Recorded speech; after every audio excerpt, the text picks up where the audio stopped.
Hello, everyone. We are live one more time tonight. We're gonna go to our coaching session. Our coach is almost ready. Like, I mean, he's ready. I was the one who was not ready, so I'm gonna tell him I am ready, and we are gonna go for it. Let me see here. Let me find his Discord. Ready? Yes, yes, yes. I'm super excited for tonight. I'm super excited for tonight. Good evening, Alan. How are you, Hello, brother? sir. I'm doing well. How about yourself? Yes, good, thank you, man. Good, thank you. How's your week gone on for you? Not too bad? Not too bad, not too bad. It's been an Not too interesting bad. week, but not too bad. Interesting week. That's good. That's good. Obviously, been at Charlotte this week. How's that been for you? It's been good.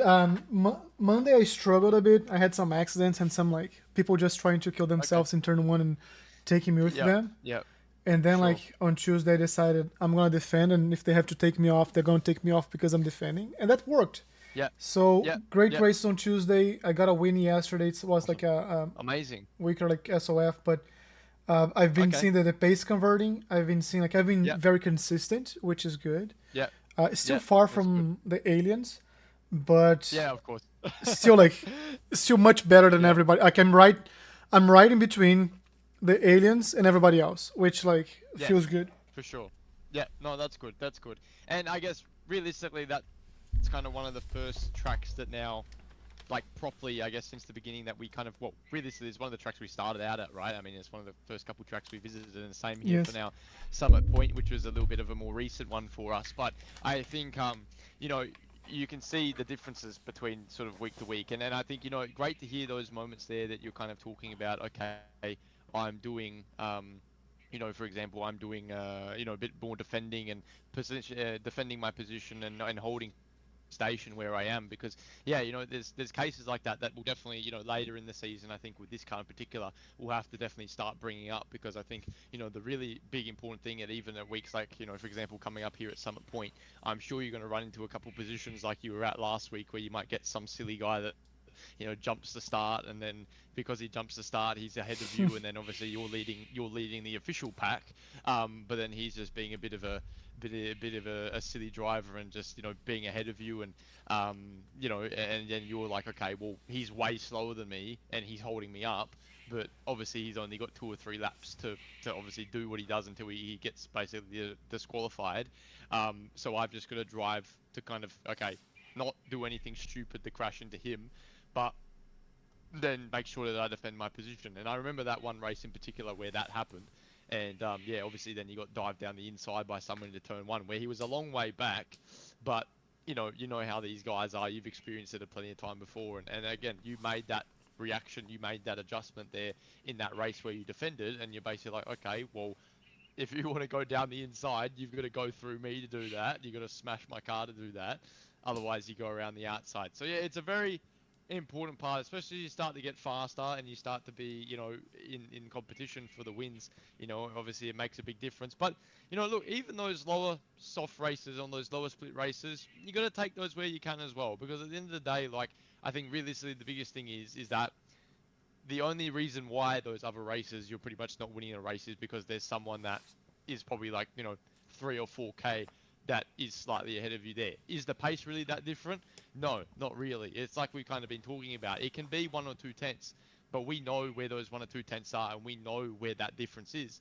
It's just about being able to execute it in that moment in that race, right? And that's what it's starting to come down to now. Just to make sure that every time you hop into an event, you have 2 laps to do your best lap basically in a qualifying session. You do your absolute best to execute it. But how are you feeling, I suppose, in terms of a race pace point of view? Because of course qualifying is qualifying. You have 2 laps to get it done.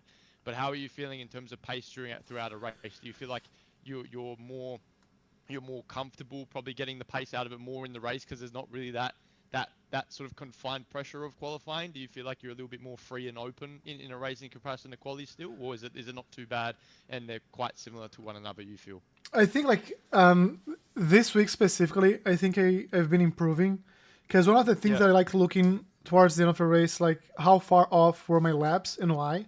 yeah, So sometimes yeah, I'm like just racing against the wind, and yeah, I like to see like, okay, I was like 1 tenth, like 2 tenths from each lap, like lap after lap. So that's telling me yeah, I'm hitting the things like consistently as the yes, race goes on. And Yes. not like, because what still happens sometimes is I I have like a very good lap, and then I'm almost a full second slower the next lap, and then I Yeah. go back like 8 tenths like faster, but like then like another 1 second slower, and that prevents Yeah. me from like either fighting for the position in front of me or expose me Hmm. too much to the car that's behind, because I'm pulling away and then getting close, pulling away and getting close. Yeah. Yeah. So Okay. I think I've been improving a lot in that sense, and just like Okay. really trying to be consistent with the inputs, like we've talked about this 1,000 times already, Yes. and Of letting course. the rest like follow, right? Like if I'm consistent Yeah. with what I'm doing, the car's just gonna follow exactly what I was doing the last lap, and I'm gonna be very Correct. close to it. And trying to do Yeah. the micro Yeah. adjustments as I see, like this wasn't quite as good. Sometimes doing one thing in qualify is better, but during the race, like that's not exactly how you wanna do it. So those are the Yes. micro adjustments I've been doing as well. Yes, no, absolutely. And look, I think honestly, the amazing thing is, Alan, like we got to think about where we were here at Summit Point last season. I mean, we were probably about what 8 or 9 tenths, maybe just over a second off of each other, and now we're just over what, just over 3 tenths of a second on the exact same conditions, pretty much, right? So you can see that a lot of the information we carried through from last season has passed on to this season, and it was very interesting here when I checked things out before I went to bed last night, and these were the laps you did before the ones you did about an hour ago now. But there was an interesting sort of area that I saw. Mainly, I think it was into like turn 4 and 5, so that kind of fast right-hander into the left-hand hairpin. I noticed something that obviously is what we mainly discussed last season that was still happening this season that was costing you a bit of time, but you made that adjustment in the previous laps that you did, and you fixed that up, which was really, really good to see. And we'll talk about that again in I guess obviously last season having a lot of racing experience and see how you felt with that, I suppose, in a sort of perspective. So I guess how are you feeling now in terms of having that experience from last season, coming back to it now this time? Obviously the track being a little bit slower than what we were dealing with last time, which seems to be the consistent case everywhere so far. I mean, obviously Charlotte was a second slower as well, which obviously was just but clearly the conditions are changing a little bit just on that side of the world as well. So maybe it's adjusting and getting a little bit warmer in that sort of part of America as well, which is fair enough. Whereas today in Australia, for example, it's 21 degrees Celsius, and it's raining at the moment, and it's starting to get, well, for me it's starting to get cold. For you guys it's probably beautiful weather in the winter time. But yeah, how are you feeling with I guess that comparison from last season to this season? Are you noticing, okay, wow, I did a lot of work last season, did a lot of racing, and now I've come here and just was able to jump in and get there pretty much from the get-go? Is that how you kind of felt in a way? Kind of, yeah. So the good thing of having raced these tracks before and like walk through them like with you is Yeah. that I kind of know what needs to be done, where it needs to be done. So I tried Yes. in that, like the one that you hit the brakes slightly, that I don't hit the brakes at all. In Yes. that one, I tried both to see like which one was making me faster. And Correct. Yeah. sometimes like let me see if a second gear here for this season would be good. Like even though it's the same corner, Yeah.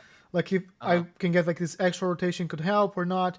So I Yep. think Yep. I think because we've done this before, it helps me problem solve and think maybe outside of the box sometimes to see where Yes. else I Yes. can find time. But there's also one Yes. thing that it was actually a feedback from one of the guys who's like much better than I am. I was like Mm-mm. reviewing his fast lap in, because he was like a full second faster than I was in Charlotte. So I Yeah. was like, Okay. let me see this lap. Yes. And I was Yeah. watching his Yeah. laps, like I feel like we're doing exactly the same thing, right? So I have to Yeah. find the second, Yeah. because it's not like we're approaching different corners in different ways. We're just like carrying way more speed. And one thing he said was like, "Hey, I I go around the corners with my four tires." And I was like, Yeah. "Okay, what the heck do you mean Yeah. with that?" And he was like, "No, I just Yeah. a lot of times I see people just using their front tires to go around the corners, like corner Yeah. like 1, 2, and 3 here, and then like those other corners, I almost slide sideways." So Yeah. I Yeah. put some Yeah. practice in Charlotte to try to get Mm. like, because I know what he means and I know I have to do Yeah. it. I just Yeah. thought I was doing, and hearing his feedback and watching his car again, I was like, I'm not doing this. I think I'm doing, but I'm not doing it. And Yeah. Yeah. For sure. yesterday I did a fast lap here, was like a 16.4, and today I Yes. was like hitting the 16.4 over and Mm. over, and I couldn't improve. And then I was like, Mm-hmm. let me try just to slide more the car. And then I did maybe Yeah.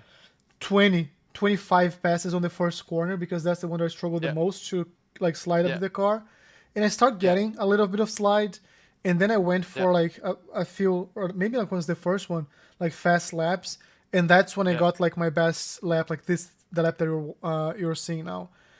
So Yeah. one Amazing. of the things like if because I could be wrong, but what I'm thinking now because of what happened over the past like 2 or 3 days is maybe this Yeah. is the next thing that I have to master to have my next breakthrough, Yes. like to get this. My goal should be below 0.5% from you by the end of the season. Today I Yeah. was like Amazing. 0.4%, Point four. which Yep. Yep. like it happened because of the slide. So as we talk Yeah. around the corners, like if you can try to see what Think happened about that. and think like Yeah. Yeah. how can I induce more of the rotation of the car, I think that would be For super sure. helpful. Yeah, well, no, that actually is quite good to kind of hear in a way, because I think, yeah, there's a couple points that you'll see, and I'll be able to explain to you through the telemetry that you'll be able to see is impacting you getting that slide almost in a way. Realistically, what that driver is pretty much talking about in a way, it's all down to lateral load, right? And I suppose it's almost a case of that lateral load is affected by how much speed you're carrying, right? If you're using more brake to kind of rotate the car more so around the back end of the corner, that slide, that lateral load isn't really going to happen, right? Because it's basically a sense of you're sliding the car on all four wheels, basically in a way. You're laterally sliding the car through a corner because of how much speed that you're carrying through that apex, almost in a way, right? You're pretty much telling the car, hey, I'm right on the limit. You're right on the limit of grip as well. You've got to give me this reaction because this is what I'm basically telling you to do to give me that reaction back. So I think in a way, the simplest way to put it is that, and it's something that a lot of drivers tend to do, is they try to drive these cars really, really stable, right? And I think naturally the BMW is a little bit more of a looser car in the rear, especially as we know on exits of corners. So I think the biggest thing that majority of the community try to do is try to keep the car really balanced, keep it really stable, and of course naturally they're going to find that the exits of the corners are going to be probably a little bit unstable, and you get a little bit loose on the exits. But yeah, basically to put it into simple terms, it's just basically how the car is laterally loading either left or right into the corner based on how much speed that you're carrying. So there's some circuits where, yeah, it does obviously ask a little bit more of that, or maybe it doesn't ask as much of that. I mean, yeah, we think about Charlotte, and yeah, you have a lot of like long sort of extended, long-winded, long radius sort of types of corners that you're consistently loading the car up through there, and a lot of them as well that you are requiring the car to have a little bit of a slide to give you that sort of rotation that you're looking for. Now, it's a very, as you kind of said, it's a very minute line, right? Because obviously that line between either being stable and then basically being over the edge, you're pretty much somewhere right in the middle of that. And the thing is that if you just slightly overstep it, that's where you're spinning. Or then if you slightly understep it, then that's where obviously the car stays more stable. So if you're understepping it, then of course that's okay because it's more stable. But like you said, that's where maybe that little bit more of time is almost in a way. Now, the thing is, you got to think about it as well, right? Is that if you're consistently overstepping the mark and probably driving the car in a way where it gets more loose, we got to again think about it in terms of a tire sense, right? Because you think about it, whenever you slide the tire or whenever you kind of laterally load that tire, it's going to create more friction, right? And you got to kind of think about it in the sense of if you're overstepping that mark too much and you're not driving it right on that minute edge, right on that edge of the step, you're going to start actually heating up the core of the temperature of the tire as well, right? So all of these little things relate to basically how the tire works and how the tire reacts. And if you're just always overstepping the mark, the same effect that what obviously happens with the ABS is kind of going to happen here as well, because it's all down to, okay, ABS causes that core temperature as well, but as well the kind of sliding can obviously heat up that sort of tire as well. And it was interesting to hear in the video that you posted the other day about the whole ABS sort of thing. That was really great to watch. I think it's just, yeah, it's a very important factor that, yeah, ABS is a big part of that, but I guess you got to think about the tire as a whole and what other factors can actually determine tire temperature too, and this can be one of them as well. So excessive sliding, excessive lateral load is not good, but a kind of finite level above that is, or below that I should say, is the perfect place to be. But yeah, there is some little areas that we will be able to go through when we look at this lap here today, where you'll be able to kind of see that. And yeah, I agree. It's probably the next step to allowing you to kind of find that next that next edge, that next sort of pathway forward almost in a way. Because when we do look at where, for example, looking at turn one here and we say, okay, we have 0.063 to one another in comparison to each other at this corner here, right? And we have that little bit of minute difference to one another. It's that little difference that isn't allowing you to get as much of a slide on as I am, that's costing you that difference in time. And that's genuinely it at the end of the day. Now, when I look at this, I mean, realistically, you say to me and I say to you, this looks pretty much nearly identical to one another, right? I mean, we're doing pretty much the exact same thing. In comparison to what we were looking at last season, it's even better than what we basically looked at last time. But what you're probably going to notice here today that is going to stop that lateral load from happening, or not giving you the absolute maximum of what you kind of need in a way, it's always going to be this back end of the trail brake, right? It's going to be this kind of harder pressure that you carry throughout a lot of these corners. So if you see it obviously somewhere like into T1 here, you can see it there. When we look at the somewhere like T3, you can see it there, right? When we look into somewhere like 4 and 5, you can see it there. When we look into somewhere like 6 and 7, you can see it there, right? So you can see the consistent thing that probably goes on everywhere is that coming to the back end of the braking zone, your trail is too high, almost in a way, right? Your trail brake is too aggressive. Now, when we think about this aggressive trail brake, what does it basically mean? It means that every time when you compare it to me, it means that in that section, you're always going to be slowing the car down way more to me, right? So when we look at the speed trap, realistically coming in, you are 5 kilometers an hour faster, right? And then you can see in this zone, you're always having to make up for the time, right? So ultimately, in a way, what it kind of means is that to allow the car to give you that slide that you're wanting to have, or that slide that you're wanting to achieve, you have to make sure that the initial part of the braking zone, you're not too hard, but you're not too soft, right? Because at the end of the day, there still is that little bit of a difference between you and me at the beginning of the braking zone. It's very close, but it's not exactly the same. You can see that my peak pressure is about, 55, 56, where yours is pretty much there or thereabouts, 51, 52 the whole way through. So for a span of about, how far is it really? I mean, from pretty much here, which is 469, to pretty much here, which is 381. So pretty much about 70, 80 meters, we have about a 3 or 4% difference in the braking, right? We know that how sensitive these brake pedals are, and I guess just how sensitive the brakes are when we are braking to this level, what that difference is going to make, right? So ultimately what happens to me is that I brake a little bit harder, I get the speed washed off, I start to trail off the brake as I turn into the corner, and I'm just at that perfect finite level of speed where that car just kind of, like we talked about before, laterally loads through the corner, right? Whereas for yourself, what's happened is you've broken at the same point, you've broken a little bit less. Because you've broken a little bit less, you carry more spin to the apex, and then you're having to carry more brake towards the back end, right? But what does more braking do from what we know? Stabilizes the car, right? So when you do that, pretty much at a lot of corners, and you do that continuously for a lot of the corners here, not only here, but at Charlotte as well, you lose that feeling of the four-wheel slide. You're using more of the front wheels because you're trying to get that nose turned in rather than just naturally letting the car sort of slide through the corner a little bit more. Does that relate to you a little bit? Does that make sense, just that approach there? Yeah, Can you think about that in a way? Yeah. yeah, it does. So I'm thinking here, as we were saying, like, and it might be like shortly for me to come to any conclusions, but is a good way of thinking about this, like whenever I'm not like getting the rotation I want, I should increase my initial brake pressure like just a tiny bit, so I can like lower faster. Okay. Correct. That's what's going to give you that feeling of using, in quotations, the four wheels, right? That's what gives you that feeling. You're always feeling like you're using two because there's some spot at the beginning that isn't happening to the absolute perfect amount. Again, you got to think about it in a way. 3%, 3% feels like nothing. Realistically, it is a very, very small amount. But when we know about what we've discussed up until this point now, we also know how sensitive the tires are. We know I guess we know how sensitive the tires are. We know how sensitive the brakes are as well, most importantly.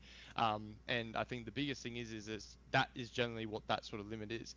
Now, I guess, what what that driver would be doing in comparison to me as well. He'd be thinking the exact same thing.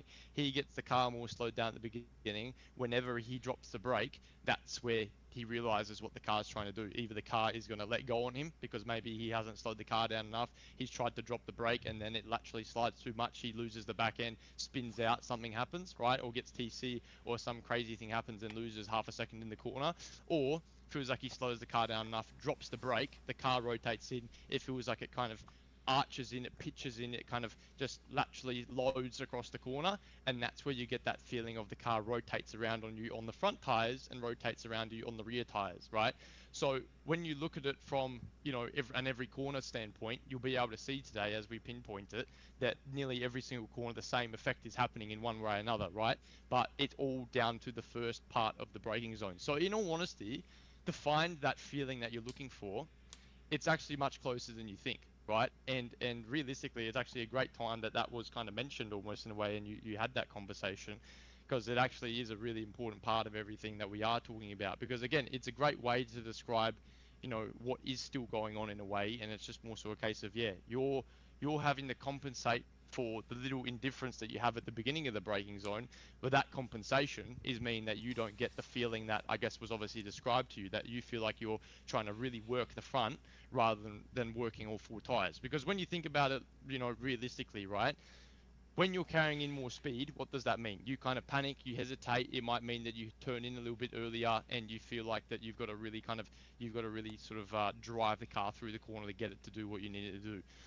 But when you're kind of braking a little bit harder, you get that extra little bit of speed washed off. And then when you get to the apex, instead of feeling like you're driving the car through the corner, in a way, you just almost feel like you're guiding the car through the corner, and that's something that you really want to feel. You don't really want to feel like when the car rotates, you're having to do much to make it rotate. Again, naturally, it just slides on all four wheels. It rotates on all four wheels. You get that rotation effect. You get that rotation feeling, and then that's when you pick up the power and go on the exit of the corner. That's what you're looking for. You don't want to feel like coming into a braking zone, you're carrying in too much speed. So then, again, that's where you hesitate towards the back end of the braking zone, squeeze into the brakes a little bit more. That's when we wash off the minimum speed too much. But once again, all that really does for you mainly is a halts the minimum speed, and it halts the kind of on edge feeling that you get, because you're having to kind of almost stabilize the car in a way, which is a natural response of when you're trying to slow the car down because you're going too fast, right?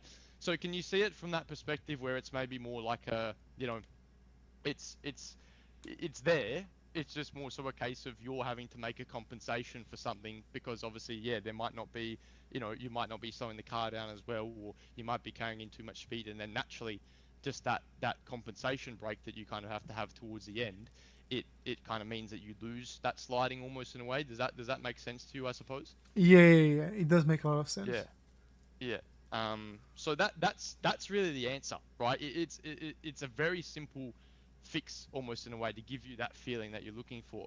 And before mentioning that today, it was going to be an area of conversation about this kind of part of it, because when you look at where 600ths of a second is realistically, again, it's it's barely any time to really even think about it. But where you do look at the differences between you and I, there's still, as much as it is super close, there still is differences to one another, right? And that's going to be the biggest thing. Now, one part of all of this that obviously you'll see later in the lap as well in a few other corners is as well going to be, well, how can you get back on the throttle as well, right? Because when you think about it, it's like, there's cases where, of course, going into the corner a little bit deeper, maybe not really deeper, but not carrying as much brake means you're going a little bit faster. Of course, then naturally you brake a little bit hard in the trail off phase to get that extra speed washed off. But then what happens is you sort of you wash off too much speed, and then you're very prompted to get back on the power sometimes too early, and that can kind of cause issues, because it's always a case of sometimes you might get on the power and it might and it might be perfect, and it might be fine. You might be able to go from 0 to 100% with no issues, or you could kind of run into the issues where you could pick up the power, and we get to that point where we feel like we have to sit there and hold it at like 80%, and then obviously get to 100%, right? And we always know, like, oh, okay, if you need to hold it or release throttle as well at the kind of end of a throttle phase, it probably means that you've timed it slightly incorrectly, or again, the car was just not exactly balanced where you kind of need to be. So by having more of a slide through the corner, and as well just naturally feeling like you're slowing off more speed at the start, you're carrying more speed into the apex, you're letting the car rotate a bit better, it just naturally allows you to kind of get on the power a lot more aggressively as well, and you can get the full throttle pretty much as quickly as you kind of want to at the same time too. So does that whole concept make sense to you? Does that kind of open up that door for you almost in a way to say, oh, okay, well that's how it was described to me, but this is actually how I do it if I want to achieve that feeling. Does that make sense to you, I suppose? Yeah, in my brain it's making sense. Like after the coaching Yeah, session, I'm gonna go back to the track, and I'm gonna try yeah, like to yeah, implement and find like this small things here and there to see, yeah, because I think like the other part is I've been driving for a while, right? I yeah. just had my 1 year anniversary of iRacing like this week, Oh, amazing. so Yeah, that means that I also built some bad muscle memory, and I have to yes, get like I just have to use these sessions and accept yes, like I'm gonna crash, I'm gonna go wide, I'm gonna miss the yes, apex 1,000 yes, times, because that's gonna yes, help me exactly. unlearn like the what I was doing to learn Yep. the new thing. Yep. No, exactly, exactly. And it's, one of those things I always try to recommend as much as possible. I mean, you know how it is with all the lemon stuff, but I Hmm. suppose in terms of a professional sort of scene where, all your parts cost thousands of dollars, and, a crash could literally be costing you $20,000 almost in a way, and even things like, putting the car in the sand and spinning out and getting bogged would cost you $1,000 just to get the car basically pressure cleaned out from all the sand. Because again, if you have little bits of sand particles in the gearbox, for example, and then you start the engine up and try to work it, you're just going to blow the engine up pretty much straight away, almost in a way. So it's going to be a case of, it's all these little values that add up. And for everybody, that's not something that's super achievable. So like for me, it was very much a case of I always drove with a bit of an arch on my back almost in a way, and just saying, I can't afford to do this, I can't afford to do that. And especially at a test day when, for example, you might only have 20 laps, and we're saying, like a track might be 55 seconds, for example. By the time realistically you get the tire into a reasonable window in the real world that you can actually start to push, you probably only have 3 or 4 laps of push before you come in, review telemetry, and then go back out and see what you can do again. But overall, it's just kind of like you don't really ever feel like you can push the limit, because first of all, you don't really have the time to. But then as well, if you do put it in the fence, or you do crash, or you do spin, the next time you drive the car is going to probably be on a race day, right? And you're basically saying, well, the last time I drove the car was on a practice day where I spun out and put it in the fence. So your confidence gets shook completely when you do it in the real world. Your confidence drops really low. Whereas on the sim, you can do it, and then instantly you can go again and regain that confidence pretty much straight away, right? So it's a very different approach when you compare pushing the limit and finding the edge in the simulator, and trying to and trying to kind of do it in the real world. So definitely use it to your advantage, and I think it's something that helped me out massively and let me learn what that limit actually meant, and let me learn, like, okay, I can try this and I can do this, and there's going to be no repercussions. It's not gonna mean that now I can't race anymore. I don't have a car to race anymore. I just click a button on my steering wheel and it gets me back to the exact same spot, and my car's 100% perfectly new again.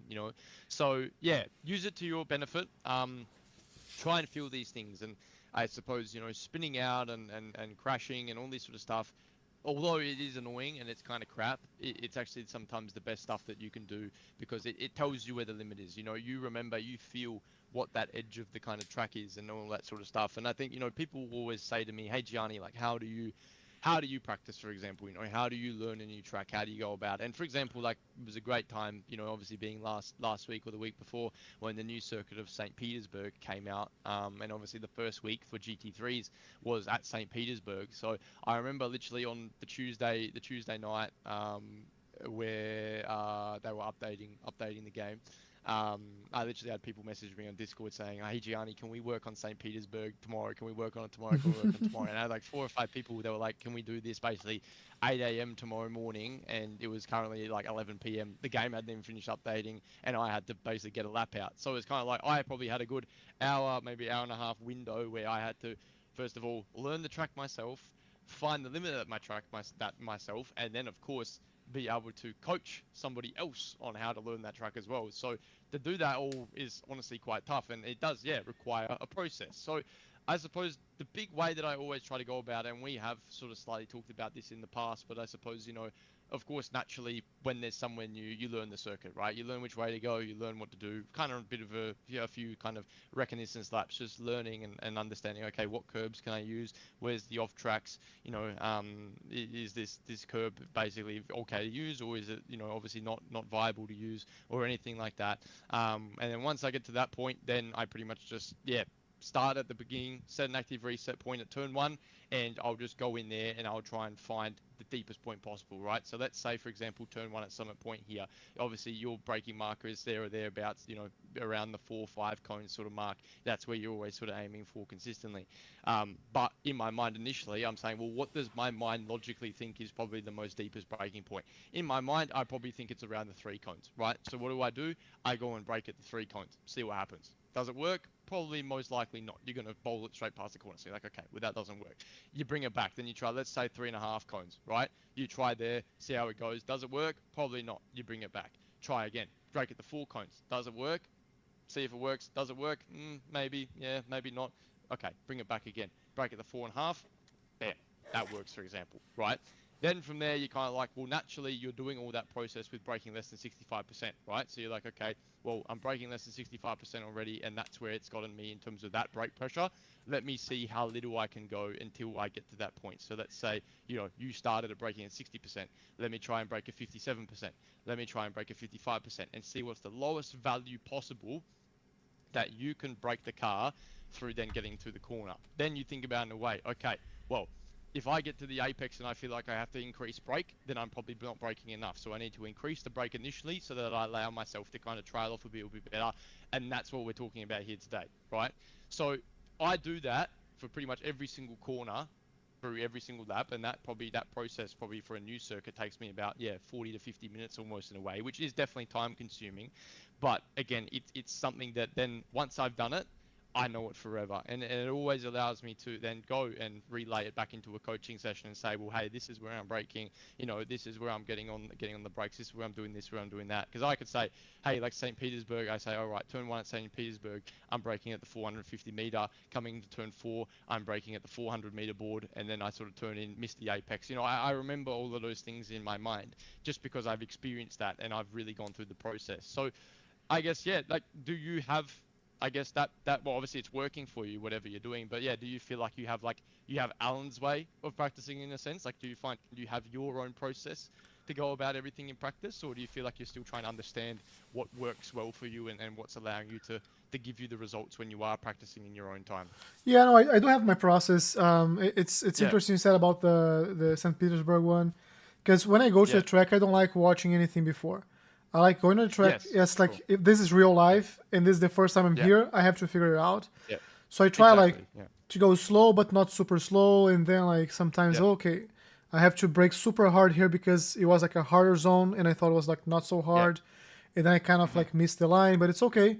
And then those yeah, things help me like really learn the track, like really understand the track and how the flow of the track is. And I've yeah, been getting better and better at that. So sometimes it takes like yeah, 5, 6, 7 laps to really understand the yeah, track. And from there on, it's like yeah, how much can I push? And then I start like, yeah, pushing more yeah. and more and more. Yeah, no, exactly. And yeah, look, I think it's, there's so many different ways that you can go about it. And again, everybody's unique. Everybody's got their own way of doing it. I find for me, that's the most efficient way. Within an hour, I can go from not knowing a track at all to basically being able to know where my maximum limit is at every single corner. And I think that's the beauty. Once you've been through every single corner, you have your markers, you have your braking zones, you know what you want to achieve through there. You can then go and apply that in the best way possible. So yeah, it's something to think about. And it's definitely something as you sort of grow forward, especially this season, we're going to be probably going through some tracks that we've never been through before, of course, as well, going through ones that we have visited before. And if, for example, this week, you can see that you pick up the ball and you throw it straight away and you get straight to the point without mucking around. But there will be tracks where you have to basically, start at the beginning again and go through the process, but it'll start to get easier and easier and easier for you as you keep going along. And that's that's obviously the important part of everything. So yeah, no, look, let's keep that in mind. Of course, yeah, main target here realistically is to try and make sure that, yeah, so peak pressure here, we're aiming for around the 55, 56 mark. If you can aim around that area, you're going to definitely feel like as you drop the brake, you're going to feel like the car is going to start to rotate on you by itself, right? As we always remember, right? And we said it very, very early on in the piece, whenever you turn the steering wheel, that's when you drop the brake, right? But whenever that moment or that motion should happen, the car should want to follow you around with it, right? The car should be wanting to kind of rotate on you almost in a way at the exact same time. If you feel like you drop the brake and you still feel like you're on the nose, right, which is probably what you're feeling a lot more, you're feeling like the weight is more on the front axle, because honestly, yeah, you are carrying a lot more speed than me coming into this point. You feel like you're having to use the front nose to rotate the car around the corner, whereas I feel like I'm using the front axle, but also the rear axle to rotate the car through the corner. And that's where, like you can see here, I can turn it a bit later, it rotates it past the apex a little bit better, and I can power on very aggressively, and off I go up to 100%, right? Whereas for yourself, you're obviously braking, the trace is really, really good, but you feel like all that weight is still on the front nose. You're sort of having to dive the car in for the apex because you feel like it's going to go all the way past the apex. So you dive it in more. Obviously, you carry brake towards the end to just give it that last little bit of rotation on the nose, and then you power on. But what does that mean? You never feel like the rear's being worked. You always feel like the front's being worked, right? So that's what's probably going on for you more so than anything.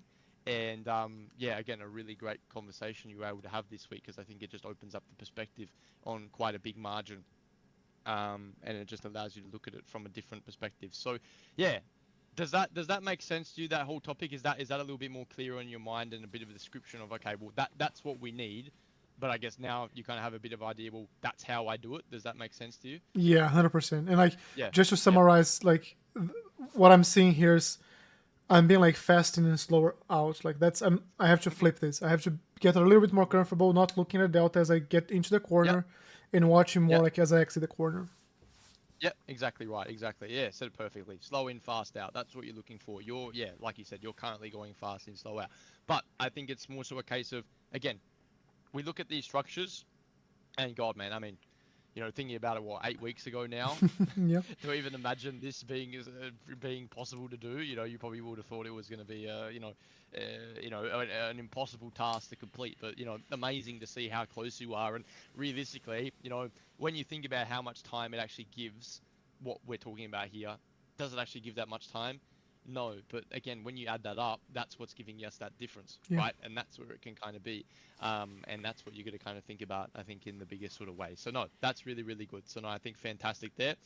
Um, Turn three. So, realistically, in one way or another, it's the same situation, right? Now, in this case, we're probably just going a little bit deeper on the brakes. Um, Now, you got to think about this in a way, right? What's the reason why you're going deeper on the brakes? It's because you come out of the first corner slower, right? So this is where that domino effect starts to kick in now, where you've done turn one slower, you've come out slower, right? And it's not like we're on different conditions or anything. We're on the same. So there's no wind or anything that's going to be playing a part. But yeah, ultimately you came out slower. And then because of that, obviously, it means that you can brake slightly deeper, right? So when you brake slightly deeper, then again, the same issue basically reoccurs. You're going to feel you brake deeper. You probably brake softer because naturally in your mind, you're like, okay, well, I came into this corner slower, right? So when then you go to trail off, again, in your mind, what do you feel like happening? You've got all the weight over the front axle still, because what happens? If we have a look at the speed trace, look who's faster once again. You are, right? So once again, weight's over the front nose. You have to kind of adapt the brake pedal to make sure that you get that stability happening, you get that rotation happening. Otherwise, you end up on the sand pit on the outside of the track. And obviously, because of that, the whole corner is going to be stuffed. But then what happens here in a corner like T3, where we're not necessarily really trying to get the speed washed off, you force yourself into getting back onto the power too early. Because if you keep trailing the brake, what happens? You keep going too slow. So now it's kind of like, well, I'm already going too slow. I've got to get back on the power. But then what happens when you get back on the power? It's too early in the corner. The car isn't completely balanced. You pick up the power. It understeers, as you can see right here. And then you feel like you're sort of lingering on the throttle the whole way through, right? So that's the issue that stems from this whole sort of area, is that, it's a byproduct. Feeling like you use the front axle more, using the front tires more is a byproduct. But at the end of the day, the other big byproducts that can come from all of this is that you feel like you understeer. You feel like obviously you got to get on the power very early, and then obviously you got to kind of be really sort of tentative on the throttle, which is the one thing that we always remember, right? Is that no matter when we get back on the power, you've got to make sure that if that thing doesn't go from 0 to 100% in a smooth transition, of course, sometimes there can be a little bit of holding as we've talked about. But again, ideally, you don't really want that into a lot of corners, but depending on it, you might need a little bit. But if you have to dip the throttle on the power, you've done it at the wrong time. That's Hmm. always the way that I look at it. So when you compare to me, you can see, yeah, I get back up on the power. I sort of get up it very aggressively. I kind of squeeze to it at the top, but no worries.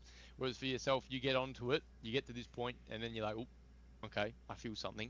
Then you keep going and you feel something. Then you're like, oh no, now it's understeering. So now you're like, well, I need to release the throttle a little bit to give me that front bite back again. And then you squeeze into it once again and get the full throttle. But by the time you've done that, you kind of, yeah, now time's just falling away from you like no tomorrow. Now you're 4 kilometers an hour down the straight, right?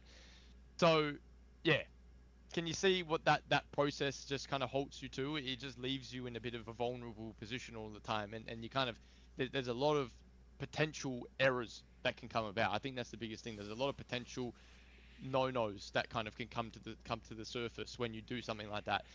Turn one, you didn't understeer. To be honest with you, you didn't understeer. Nothing went wrong there at turn one. In all honesty, you did it, in a sense, you did it completely fine. But in what we're trying to discuss and what we're trying to get out of it here to get the absolute most out of it, right? That's where that gap is between you and the aliens, and the gap from where you are to behind you to the more broad part of the community.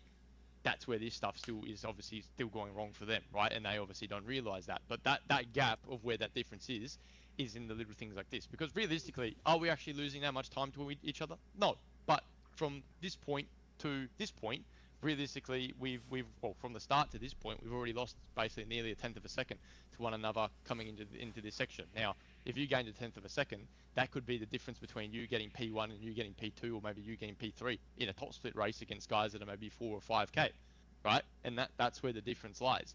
So that's really the sort of biggest thing. So yeah, same topic, same philosophy, just need to apply it to this corner as well. But at the same time, I do understand why you're doing it in the way you are, because at the end of the day, the way that you exited the previous corner is causing this to happen, right? You're just driving the car based on what you're feeling.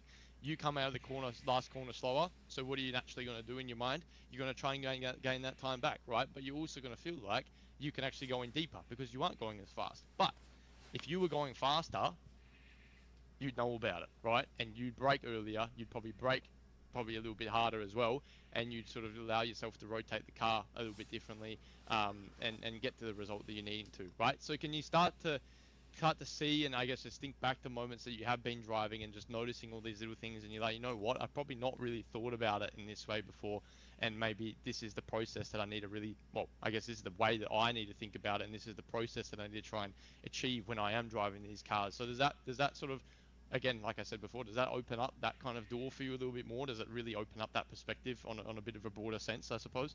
Yeah, 1,000%. Yeah, yeah. Okay, perfect. So that's good. So yeah, very, very minor changes here, but very small changes that make a big difference. And that's probably what the sort of the aim of the game is going to be now, is that, of course, on top of, a lot of, again, this is a circuit we've been to before, so it makes our life a little bit easier here. But, especially going forward into the season, we'll be learning a lot of new ones. And then as well, going forward into different cars, you'll be expanding to circuits that you've probably never even seen before or never even knew existed, almost in a way, and you're going to have to learn how to drive those ones as well. So it's great to see that, yeah, from season to season you've done a very good job of adapting, but it's just more so a case of, okay, well, how can we kind of, yeah, maximize it even more, at the same time opening up a new structure or a new approach or a new way of understanding to give us even more time out of what we're doing. So yeah, no, that's all really, really good. So 4 and 5. So yeah, this is obviously the section I was talking about at the beginning of today, where, yeah, when I initially had a look, you were doing it very differently. So you were doing the same as what we discussed last season, pretty much, was when you lifted off the throttle, you would basically lift off the zero, you let the car coast through the initial apex, and then you'd obviously jump on the brakes. Now, we talked about that in terms of a racing situation, the last season. And of course, we said that, maybe, okay, it probably wasn't going to be as consistent doing it in that way. It might have been in a lap sense, but in terms of a racing sense, when you're carrying more speed in behind another car or anything like that, it might cause you some sort of issue, right? Now, obviously, with the updated version of what you did earlier tonight, obviously you can see that, yeah, you adapted a whole sort of throttle section into that first part of the right hander. So coming through four, you applied that. Now that's great, because pretty much what that has done is it's covered the whole area of that turn four, and it's obviously made you not have any coasting. Now I suppose, again, we got to think about it in sense of, okay, the whole section you went 0.017 faster, but I suppose we got to think about it again in the same case of, like, okay, think about it when you're in the slipstream of another car, right?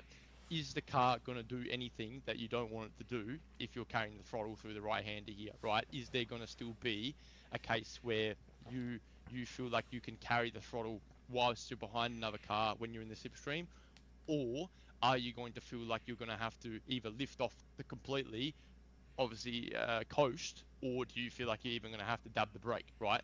That's the way that we got to think about it. And you can see from season to season, I've kept it consistent on my end, right? I've kept braking through the right hander of turn four, and then obviously I release, get back on the power ever so slightly, and then I'll obviously pick up the brake again as I come into turn five. So I guess the question is for you, obviously you did a lot of racing around here last season. Did you feel like you were ever hampered through turn four? Was there ever a case where you were positioned a little bit ugly coming into turn five, or you were maybe more to the left or not enough to the right? Was there ever a case where you felt out of position, or was it maybe something that probably didn't actually feel too bad, and I guess in the case of racing, it didn't actually make that much of a difference for you? What was your thoughts there? No, it does make a lot of difference. What Yeah. what Okay. happened during the race is I can actually do this corner or this sector the two ways. Yeah. I can just like Yeah. carry the throttle and I can use the Yeah. brake. So I think it was the Okay. first race I was very close to someone in front of me and I realized that like because of the slipstream it was like hard. I almost crashed and then okay like maybe I should adapt here. So Hmm. what's helped me a lot is whenever I'm trying to catch up to someone or get rid of someone, just carrying the speed like with the throttle is very good Hmm. because that Hmm. gives me like some few like meters ahead of them or Yeah. closer to them to put some pressure 100%. or to like Yeah. get a breather. But whenever I'm Hmm. chasing them very closely, I actually Hmm. go on the brakes so I can open up the Sure. corner more and I can try to Yeah. stay like very very close to them. So Okay. in the final part of the sector, I can be close and try to overtake there. Okay. Sure. All right. Yeah, for sure. So I think, clearly, yeah, you can see that depending on the situation, you have to use the brake basically at some point, right? The way that I've adapted into my style, my natural driving style, even on a hot lap sense, is I'm using the brake, right? Which just basically means that 100% of the time, whether I'm by myself or whether I'm with around other cars, I'm going to be always doing consistently the same thing, right? Which, when we think about it, yeah, on a consistency standpoint, right, it just means that pretty much no matter what I do, I'm always going to be touching the brake here, right? Which is going to allow me to make sure that, okay, as you can see, the sector is 0.017 consistently slower, right? But it's not going to mean that I run into any issues. I'm always going to, do that section exactly how I need it to be, and I'm not going to run into any errors. Whereas in your position, majority of the time, it could be okay. But it's those one or two situations where maybe it's not okay and something might happen, and it could maybe cause a collision. Maybe you could touch the grass, maybe you could hit the sand, maybe it might understeer, and then it causes you to get into panic. It might cause an incident, it might end your race. You don't know, right? It's all in hindsight. You don't know. But again, the way we're trying to drive is we're realistically trying to kind of remove as much kind of you know, you know, risk of error, or just trying to minimize that risk of error, I should say, more so, as much as we can, right? So look, ultimately, does it give you any pace advantage? Slightly, 0.017 of a second through the whole sector. Of course, it does mean how you get on the brakes, and as you're doing quite well into turn five, you're doing that very well as well. So it's not the do all end all what you do through turn four. But again, in the sense of what we're trying to do in a consistency standpoint, for me, I try to do whatever I do in a race, I do in a qualifying session. Whatever I do in a qualifying session, I do in the race, because it always keeps it as consistent as possible. And more so, I think the biggest thing is it keeps it as repetitive as possible, right? Whatever you do in a race, you should be wanting to do in qualifying. Whatever you do in qualifying, you should be able to do in a race as well. Of course, yeah, there's situations where you have to do, avoidance kind of inputs, or obviously if someone suddenly halts, you got to do this. But that's that's obviously besides the point. But I think it's more so a case of, as a driver, you need to be able to understand, okay, hey, well, I need to do this, I need to do that. This is the way I need to approach it, and this is how I'm going to get this result, right? So I think, is it worth kind of putting a big pinpoint on? No. If throughout the week you start to feel like, okay, maybe I'm having to switch between the two probably more than I would really want to, think about potentially making a change. But yeah, I guess for growth going forward, it's something that I always like to have in my back pocket, because as we always say, Alan, I think sim racing is repetition, right? It's about doing something as much as you can over and over and over again. If you're having to slightly switch that up, depending on the situation, you're taking away that repetition, right? You're taking away that consistent repetition that you're doing over and over and over again. So, you got to kind of think about what it's worth. Is it worth doing something that you have to adjust for basically a quarter of a tenth of a second, or is it worth doing something that that pretty much 9 times out of 10 you're going to be doing the exact same thing, bar if something happens, but you're going to pretty much be doing the exact same thing every time. So that's something you just got to slightly think about. Is it something that I say you need to completely adjust? No, because clearly the way you're doing it was working for you, and clearly in terms of telemetry, it's still working for you. But it's just more sort of sense of, yeah, as we kind of talked about a bit briefly last season, you just got to say, okay, well, for me to absolutely maximize this in the best way possible, would it probably be better for me to just do this, the same way and lose that little bit of time, but make sure that I gain it back up in other spots, and that's the way you got to kind of think about it. So, yeah, overall, I think, look, the thing is that you're going to probably find that the same thing slightly happens of what we've been talking about in the previous corners, slightly is going to happen here as well. As obviously you can see, because obviously you carried in obviously the throttle more, right? Naturally, you're going to be carrying in way more minimum speed, right? So your minimum speed at a maximum is 6.2 kilometers an hour faster. Then obviously you can see, obviously I'm back on the throttle, so I gain a little bit of back there, but obviously I'm still going, a fair bit slower. But obviously I just pick up the brake because that's where my braking marker is. So I just pick up the brake, but then obviously you can see I can carry the brake a lot softer all the way through, right? So once again, what happens here? Your trail brake is a lot heavier in a way, right? So it ends up, when we look at a corner like this, that happens there. We look at this, that happens there, and we look at this, that happens there, right? So if you're wanting to get what we're talking about here today, almost in a way, you're going to have to try and start doing it either in my way, or you're going to have to obviously then brake a lot earlier in the way that you're going about it, and obviously make sure that you bring the pressure down to give you the result that we're talking about here, where you rotate it on the rear. Because you can see already, racing line wise, look where you're positioned in comparison to me, right? You're doing a little bit more like this already, where you're diving in for the apex more because you have to. It's kind of the same thing here, but it's happened here because of the positioning you put yourself in. So just think about it wisely in that sense, and sort of say, okay, try it in that way and see how it feels for you. And after walking away from today with this whole topic that we've been talking about, see if you can achieve that feeling from what you're doing there, and see if it makes it a bit easier for you, right? So yeah, is that kind of clear to you, that whole area there? I mean, yeah, it's nothing crazy to change, but you can see there's little lingerances of what we're talking about here in one way or another through what you're doing here. Even though it's faster, there's still little areas that are sort of causing slight little issues, I suppose, in a way. Yeah, like what I'm looking here also is the gap in speed in the beginning, Yeah. and I think that's Mhm. what allows me to do this. So because you're Mhm. Mhm. faster, if you just hold the Yeah. throttle, you're gonna go like on the grass. Understood. Yeah. Because Yeah. I am Exactly. not as fast, I can carry this, and then you Yeah. get like even in terms of speed. And Yeah. then there's like when you hit the brakes, that's when I pass you, but then I hit harder brakes. Yeah. So as we're talking like for the last 8 weeks, if I fix like corner like turn one, that's gonna fix turn two, which is gonna fix turn three, and it's probably gonna fix this one as well. Yeah. Yeah. Yeah. No, exactly. Exactly. So, yeah, look, you just got to think about it in that manner, right? And you got to think about it from the bigger picture. And I think that's gonna be, what's gonna help you out the most. So, yeah, look, small bits of differences, but I guess the whole philosophy stays the same, I suppose, in one way or another, and you just got to keep that one in mind, I suppose. Um, Now 6 and 7, so I think again now you got to look in the sense of you are coming out of kind of this corner slightly slower. You are honestly coming into the corner actually ever so slightly faster than me. Um, but in a case, maybe just a feeling of momentum that you have coming out there just makes you maybe break a little bit deeper than I do, because really see the exit momentum and the exit to kind of back to kind of full throttle momentum, you probably would have felt a little bit slower. So for me, it probably would have been a case of, I just felt the consistent faster speed and I just broke a little bit earlier. Um, and yeah, you just run into the same position here realistically in one way or another, right? Harder pressure at the end. You're more on the front axle. You feel like you have to dive it into the apex a lot more. You're not getting that rotation that you want, and then because of that, it's just kind of a case of it just the same area kind of comes to fruition, right? So you've just got to look out for this little feeling of kind of feeling like you're laterally sliding the car more through the corner rather than trying to be so hard on the nose, and just try and think about that. I think a bit more in a way. And then yeah, obviously through the exit, I think honestly the exit's all okay. I think you're just trying to play around with the throttle a little bit. Of course, I think we both lift off there or thereabouts at the same spot.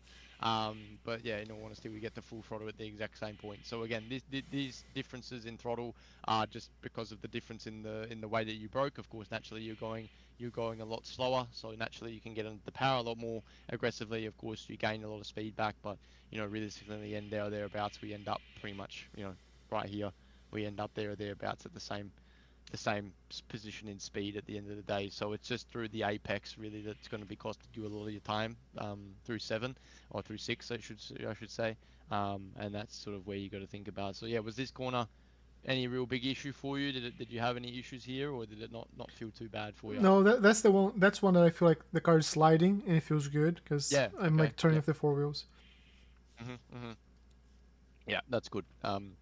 So again, I think you can just allow yourself to sort of even approach that a little bit more aggressively, and you can carry even a little bit more speed through there if you wanted to as well. So yeah, no, look, I think that's all okay. Um, 8 and 9. So here, this one is just about being as kind of smooth and as patient as possible. It's one that you can easily get hesitated out or stressed out, I should say, rather very easily through here about what the car's trying to do. You basically have two goes at trying to rotate the nose into the corner, almost in a way. So you initially drop the throttle first, and then you reapply it, and then you realize, oh, okay, I think I did that too early. So you take a second chance at dropping the throttle, and then it obviously rotates. So I think honestly, the brake here is basically not even going to really do anything. I mean, it's 1% on the brake, 1.07%. So is it going to do anything? No, not really. But I think, in all honesty, we get back to full throttle at the same spot. You've just got to be confident with letting the car carry full throttle through that left-hand kink. And then, of course, just because naturally you're carrying full throttle there, you'll be lifting off a lot earlier than what you thought you would be lifting off. So you're lifting off nearly pretty much in a straight line, almost in a way, and then you're turning in and powering on rather than kind of turning into the corner and then lifting the throttle and then getting back to full throttle. So in a case, as you would brake in a straight line, lift in a straight line as well, right? Instead of turning in and then lifting and then trying to get the rotation, lift in a straight line, then turn in, let the weight shift, then get back on the power, and off you go, right? That's what you want to try and sort of work towards. So, did you feel like that was probably more so the case for you? You were trying to kind of maybe turn in a little bit more aggressively, almost in a sense, and then kind of drop the throttle, or what was your thoughts there? I suppose. Yeah, no, I think like this is me playing, trying to, because after you get like from the previous corner, the car Yeah, can be like very unsettled in the way you're trying to go yeah, to the left side. So that's just me trying to yeah. find like the maximum speed I can carry without losing the car Mm, because the car is already very loose. sure. But like to Yeah, your sure. point, I think maybe like being a little bit more confident on the grip and trusting it's gonna Yeah. hold, and then lifting smoothly and then going the power back like smoothly. I think that's a good idea. Yeah, for sure. So yeah, look, I think something very small there that as well, not only going to gain you time in the corner, but going to gain you time out of the corner as well. And that's obviously something that we keep on trying to find and we keep on trying to build on. So yeah, look, I think that's all okay. So a little small adjustment there, and I think a good gain for you. So yeah, no, that's all fine. and then finally through T10.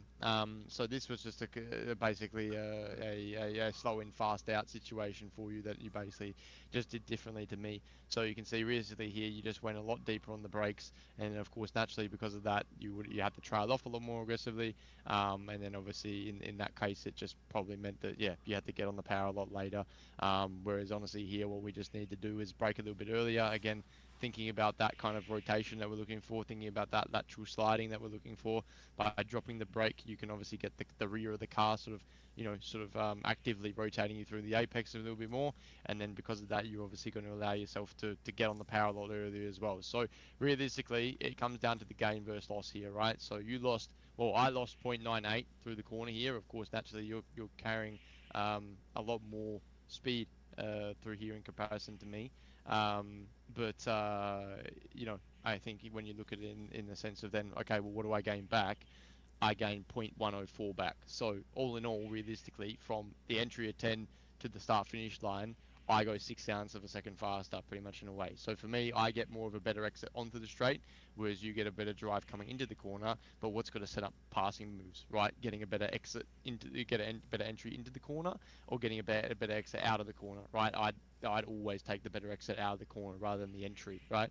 So just try and think about it, I suppose, in that manner. But I think yeah, we just drastically probably got to bring this braking zone back. So you're braking 26, I'm braking 05, so 21 meters you're braking later than myself.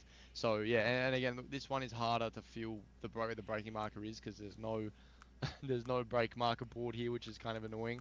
But you'll know when you've done it right. Again, looking at what we're looking at today in terms of getting that rotation by having the brake dropping off sooner, you'll feel the back end kind of swing around on you a little bit better when you kind of do it in that sort of particular way. So yeah, just think about it, I think, in that particular manner, and I think that'll help you out quite a lot, right? So I think yeah, you can typically see that through a lot of the corners here, we're dealing with thereabouts the same thing, almost in one way or another, just in different instances in different corners. But I think realistically, man, I mean, if we can focus on that one big thing and focus on that mainly, I think you're going to actually find that it's going to do a really, really big change for you and allow you to understand things in a completely different manner as well, which I think will be really handy for you, just not only now, but I guess just as we go to learn new tracks and into the long run as well. I think that'll be the biggest thing. So yeah, look, I mean, how do you think about everything there, Alan? What's your thoughts? And I guess, yeah, main takeaway today being realistically that we're just trying to change that approach of how we're using the car's physics and how we're kind of actually allowing the car to rotate as we come into a lot of the corners. Instead of using the front axle, we're trying to use both of the axles and trying to use the front and the rear wheels to give you the result that you're looking for. So yeah, how do you feel about that? Yeah, like I think it was really really good because there are, I feel like we have two types of coaching sessions: the ones that I learned something new, and the ones that like Yeah, we march towards getting better at that. And I yeah, feel like sure. over the Yeah, past like 2 3 weeks, we're like improving the small things like they were working on, and now we just found yeah, like another big one, which is yeah, great because it was kind of what I was thinking before. Not I had no idea how to fix it, and yeah, every single corner was the same pattern, the same difference, yeah, and explains yeah, exactly what we're talking about. So gives me something to work on. That gives me like something that's easy to measure, yeah, and like a new feeling to yeah, explore with the car.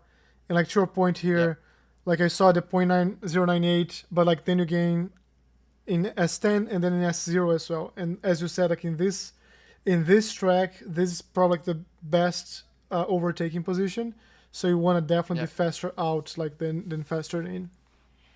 Yeah, yeah, no, for sure, for sure. So no, you are right. I mean, like, of course, naturally, we have to, obviously we have to refine the little things, of course, and then I guess, yeah, like you said, that's what the kind of last few have been for sure. And then I think, the last few tracks we have been to as well, they have been circuits in a way that we kind of have already visited already. So it's been really good to sort of just go back over those ones and,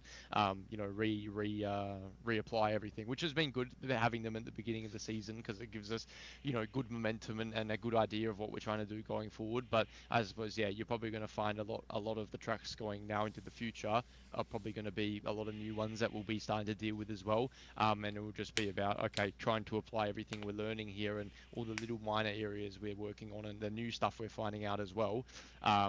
Probably not as, I guess, I guess, beneficial in a full structure sense, but I think more so beneficial in terms of a way of understanding how to drive the car in that sense. I think that's what it really benefits you in a way. So, yeah, man, look, really, really happy there. I think, yeah, amazing on your end to see that it's all going really well. I mean, yeah, the road to 3K is officially on, and then once you get there, it'll be up to 4, which will be really good. So, yeah, looking forward to that. And then, of course, yeah, next time we catch up, we'll be going to Lime Rock Park Grand Prix. So that's one we've never done before together. So that'll be great.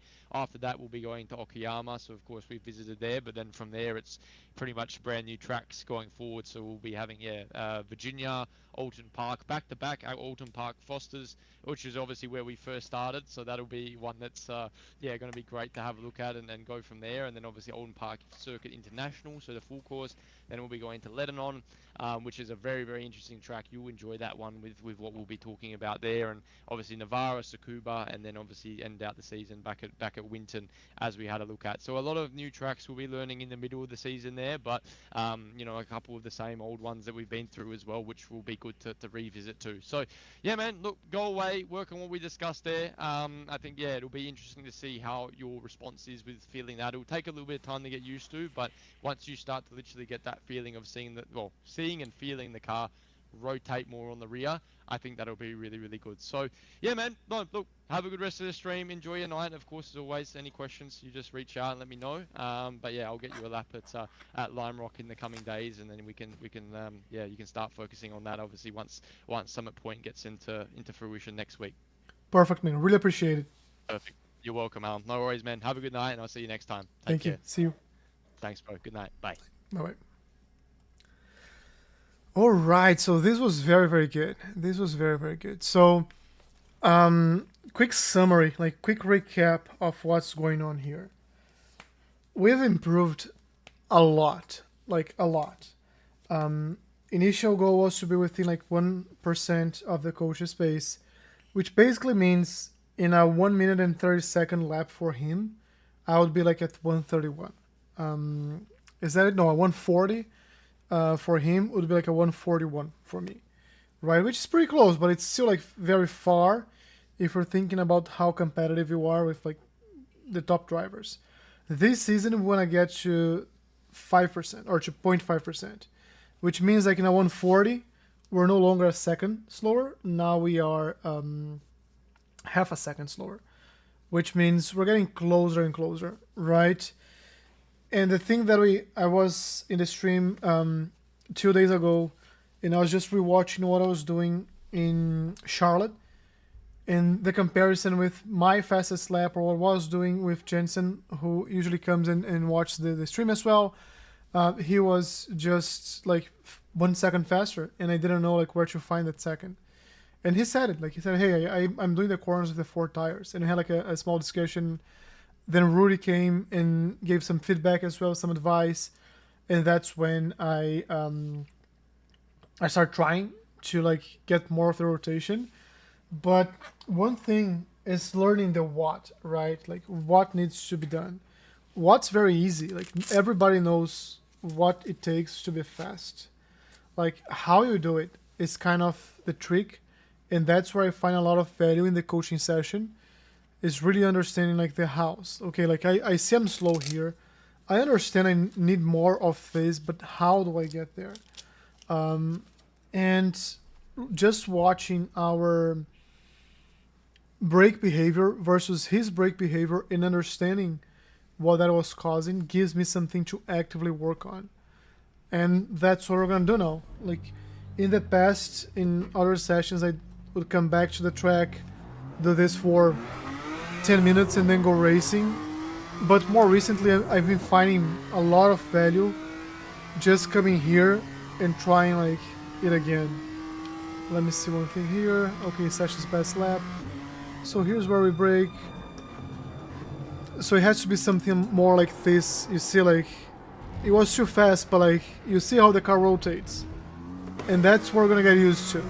I don't care about being fast right now. I care about getting the brake behavior the right way. And here's earlier, and also release faster. And we're gonna build up pace. So here he was saying like he goes here, on the brakes, then on the gas, then on the brakes again, and then again. Like, I was too fast here, so it wasn't enough to go around the corner. But yeah, that's what we're gonna do. I released a video, by the way, a new video this Monday. He mentioned the video. I love when he watched the videos. Like, I feel, it feels good. Like, he's a very good guy. He's a very good guy. And oh, here he just made the same mistake again. But I released a video a couple weeks ago. That, like, this is the rotation we're looking for. You see, like, the braking behavior there, and then fast on the corner here on the exit. But there is this coach who says practice doesn't make it perfect. Perfect practice makes it perfect. And that's what I'm looking for here. Like, I'm looking for the perfect practice. So it wasn't quite that. We gotta be okay with the car going downhill here and disappearing. I'm gonna put like a okay lap here, an out lap, so I can get an active reset, and then we start exploring more of this behavior. But that's where we're gonna be focused for the next like 50 minutes. And he also turns in later, which allows him to carry more of this speed. So it's not quite there yet. And here he goes early on the brakes.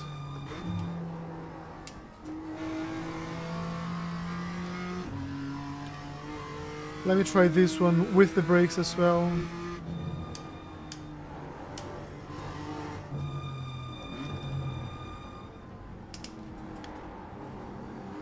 Not quite, but it's okay. Then here he goes late as well. And here he goes tighter. Like, we didn't talk about it, but he goes tighter. And that's why he can hold more of the gas here.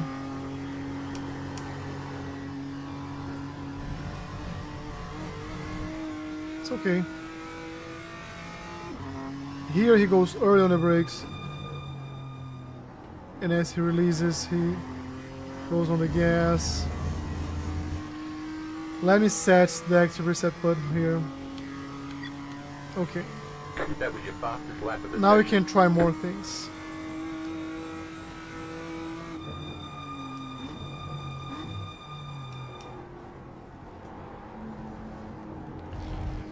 Too early on the gas, maybe. Just too early on the gas.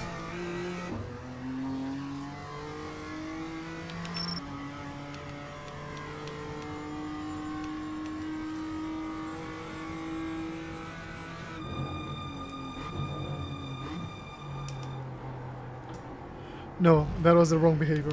Old behavior.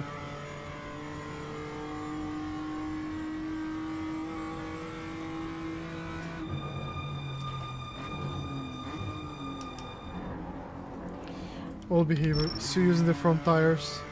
Let's go slightly earlier and a little bit harder on the brakes. Just a tiny bit harder.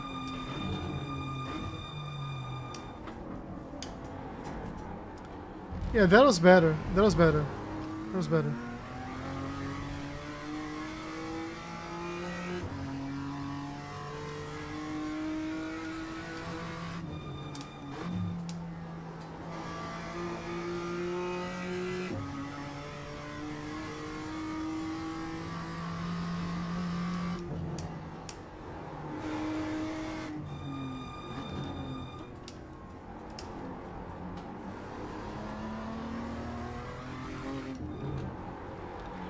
No, I missed the apex here. I missed the point.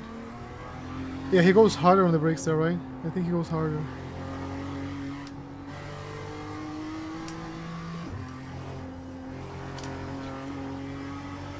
And I did have this feedback, like, feel more the car, and I have to connect the two parts.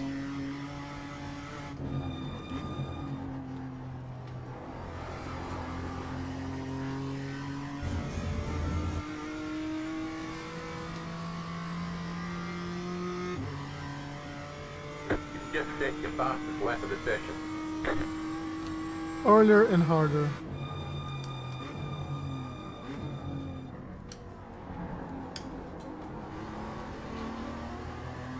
Damn, look at this. Like, of course, like the other one was like, it just feels different. Forget a delta, it just feels different. It just feels different. That's the brakes here.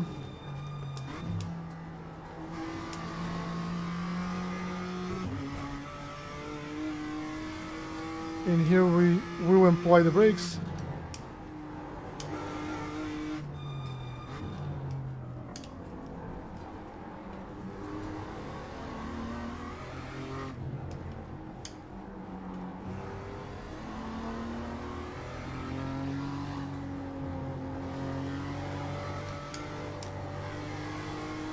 This is me fighting the car.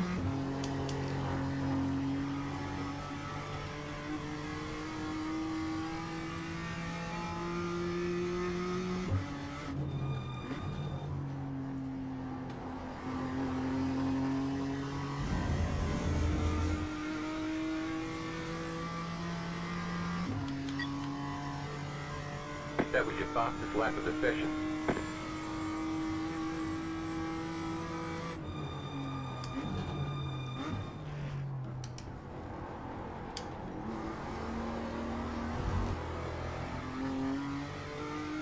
Not quite that. I do wish I could see longer my brake line.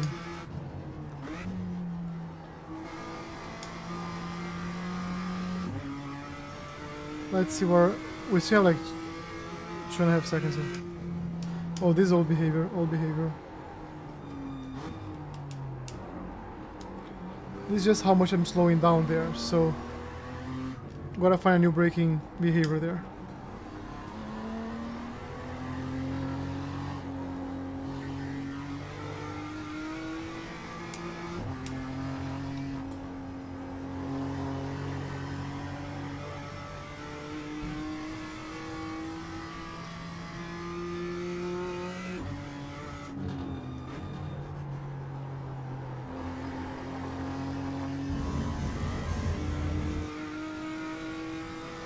Late on the brakes there just costs a lot of time here. That was your fastest lap of the session.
Here goes early on brakes.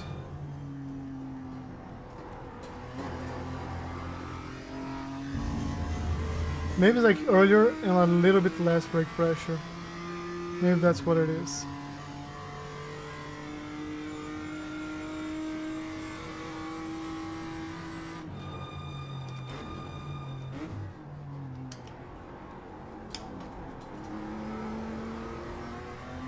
Craig Walter said, I think his brake shape was different than that on the last turn.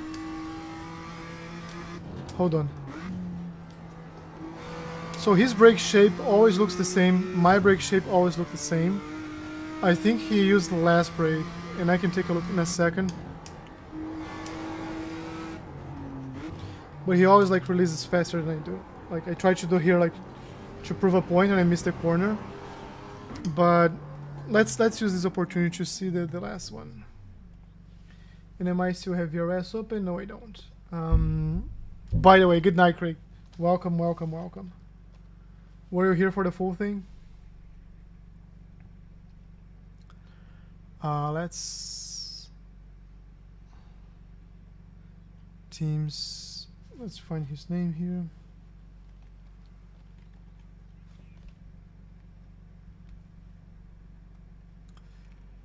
And let's get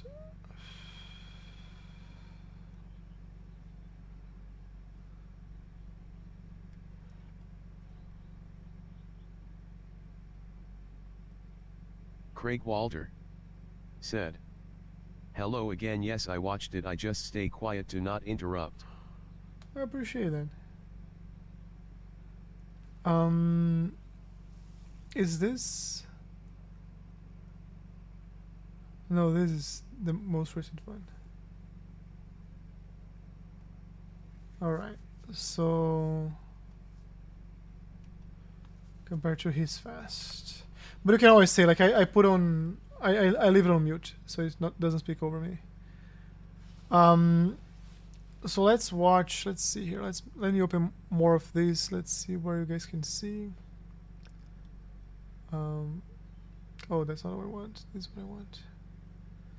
Okay, so last corner, T10. I'm still braking later. So he brakes earlier, he brakes more, smoother, more, but he also carries, is he carrying more speed? He's not carrying that much speed. He just really slows down like further. And he goes longer, and then he gets on the throttle. Like maybe even before, I get on the throttle on the straight, or try to get like more on the straight, and he gets like before he even like finishes the, or gets to the apex of the corner. Maybe here's the apex, right? So it's an early throttle for him. But like his brake shape's like always this. If you look his, like we're getting better with this drop here, you see, but it's always like that. Like brake, and we're trying to get this more similar to his. It's getting better, I think. Like it's kind of the same type of slope. There's no braking here. Here mine is still like a bump and his still like a drop, so I can improve it here. I didn't brake on this one, so it doesn't, or did I? I did. So this one, like I'm releasing more, but he's braking harder and longer. But he's also getting more speed on the entry and carrying more speed around. Yeah, so like yeah, his brake shape is actually different, like it's slower up. So he goes on the gas or on the brake earlier, but he doesn't hit like, he doesn't try to get to the peak as fast as I. Our peak's about the same time. Craig Walter The difference is said, he starts like much earlier. "The iRacing telemetry makes your graph look way different. Real time threw me off." Yeah, that's what I'm struggling as well. Like that's kind of expanded. This one's kind of like compact.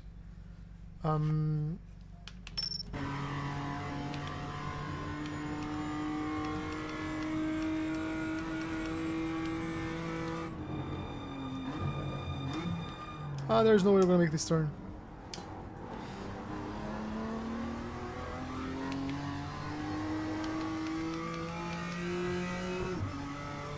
It's actually not that bad for us.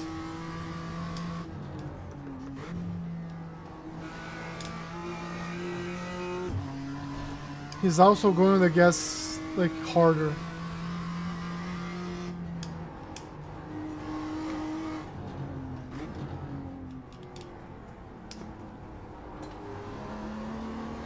Not quite that. So here he's okay slowing down a bit more.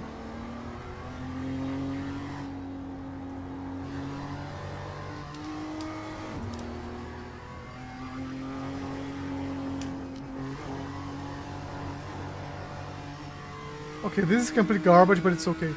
So here, he goes on the brake earlier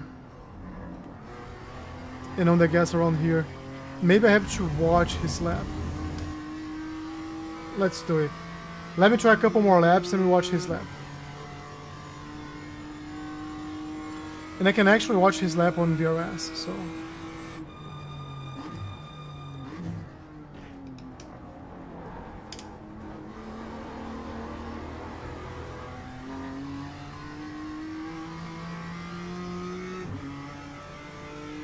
I think our brake shape is definitely looking better.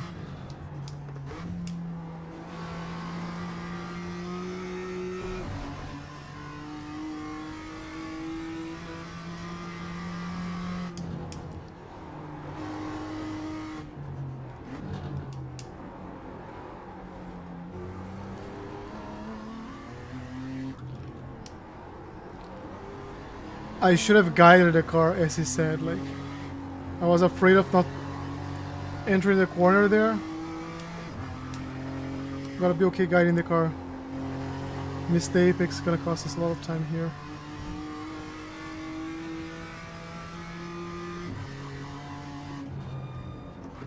You see that I go like...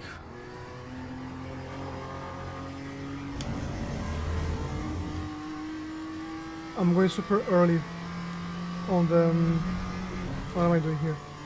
Not super early, going super hard on the brakes there. He's not.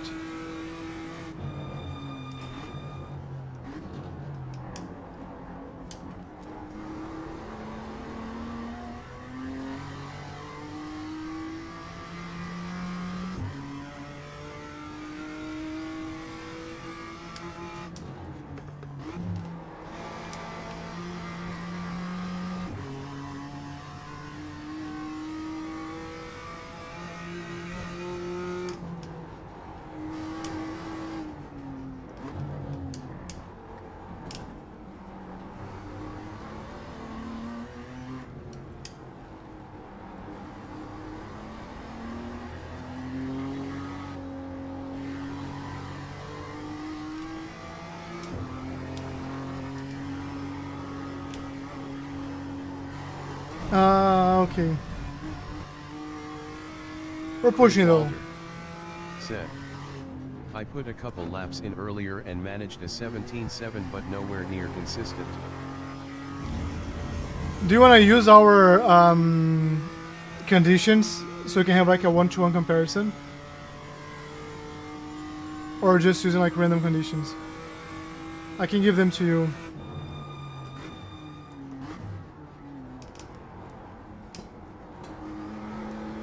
Craig Walter Yeah, said, let me give it to you. sure. Craig Walter said, I just loaded a random test session. So, I was using last season slightly different conditions from him. And for me, it helped a lot when you start making like exactly the same. It was on me, right? Of course it was on me. But when I start making the same, because now I'm understanding like where I'm truly braking earlier than he is and stuff like that. And trying to... Because you see now like we brake and we go on the gas almost at the same time. If the track conditions are different, you might be going like a few feet after. But that's because of the track, not because you're doing something wrong.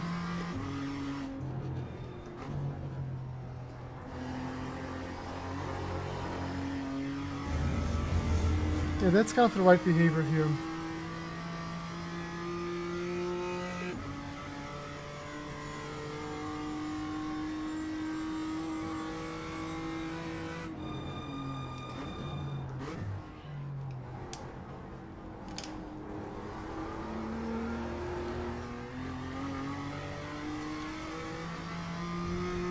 The car looks fine. No damage to report.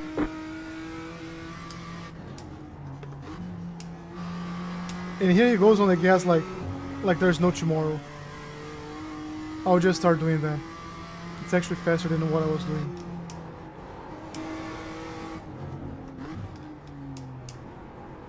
And this like going around the corner of the 4 tires, too much. And here I can go slightly deeper from what I saw from his telemetry. But like one way or another, in any condition, if you're doing like 17.7, I feel like you're consistently getting to the top split like type of pace. I don't know if you have realized that yet, but you are.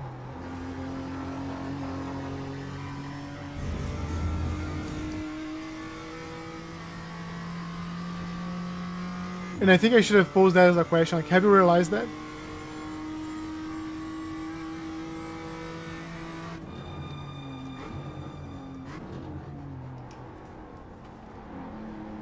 Sure, I guess.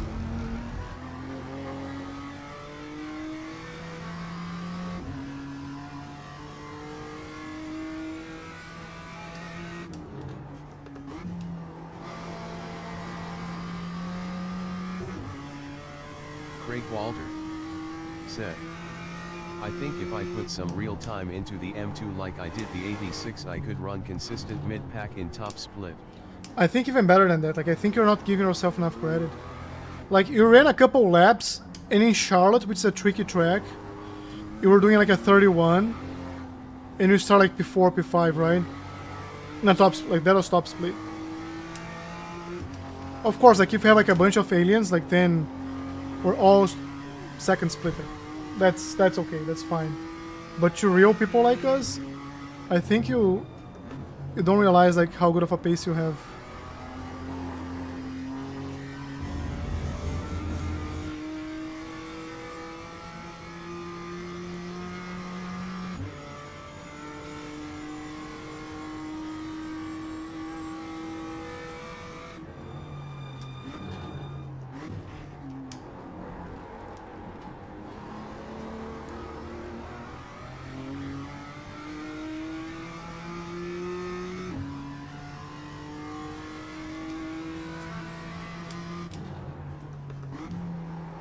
Ah, missed the apex.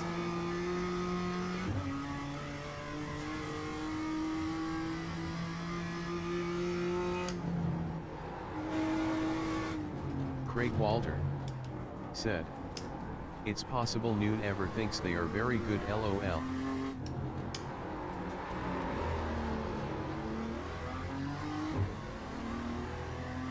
Yeah, I mean,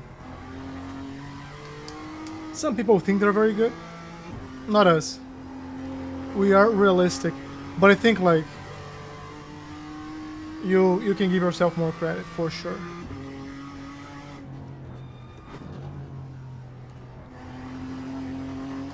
I think the rotation on this corner actually comes from the throttle, not from the brake. That kind of explains also why it's slightly different, the brake pattern, like his brake pattern. Let me try like a very good lap now.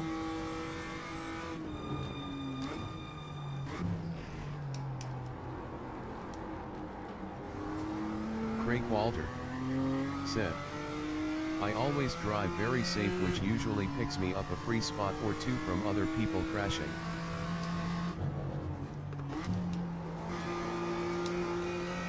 That's the way to go. Like, that's the way to go. You don't have to be like a coward, but there's no reason to like be the bravest guy on track. I'm actually gonna go back to my pattern here. Like, I feel more comfortable with the non-braking. I think I'm just gonna be faster.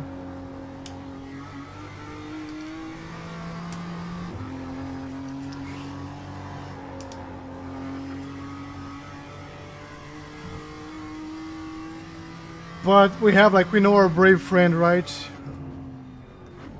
The legend of this channel. He is very brave. He is very brave. But he gives a lot of freebies. Okay, 17.9. We can do better. Let's do better. Let's do better.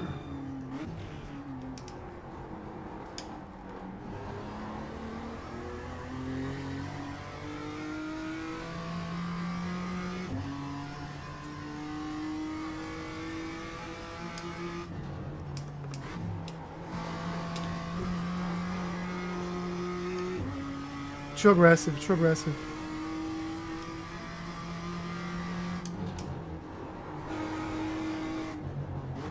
I just said I was gonna... Come on, come on, come on. Ah, I touched the grass, I touched the grass. I just said I was gonna do this.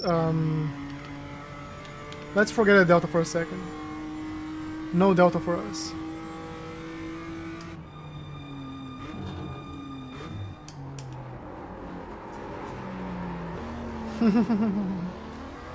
Not good. Do I have to tell us not good?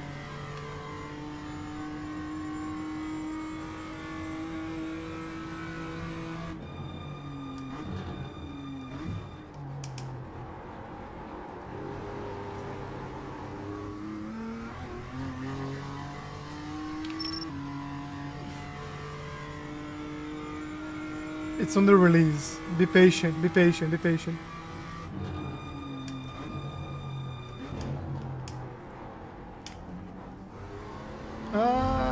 That was good until it wasn't anymore. So our theme now is being patient.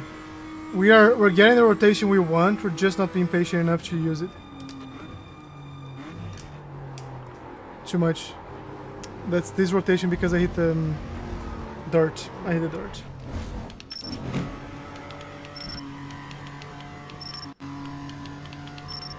Alright, let's go.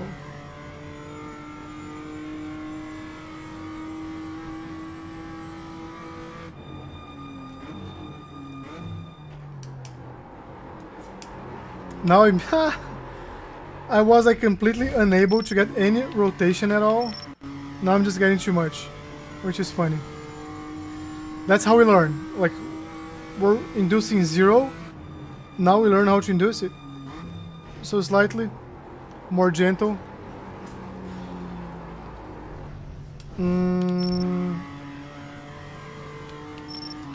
Let's troubleshoot it, right?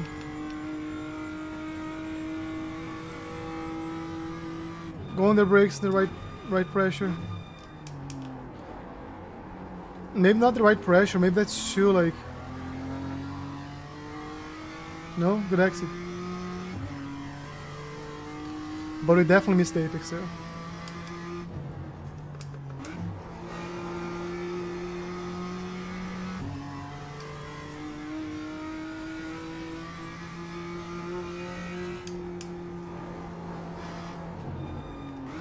There's no way I'm gonna make this corner. That's where I talk like in the session. Because I'm carrying way less speed than he was, I can't do this. I can't do this anymore. Gotta use the brakes there. Good. We fixed one corner. Now I gotta fix all the others.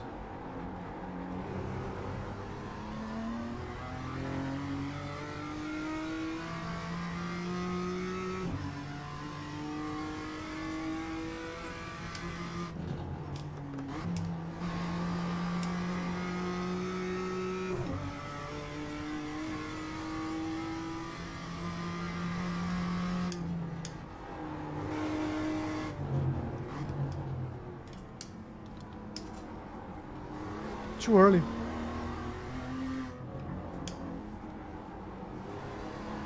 I just have so much more than I can use.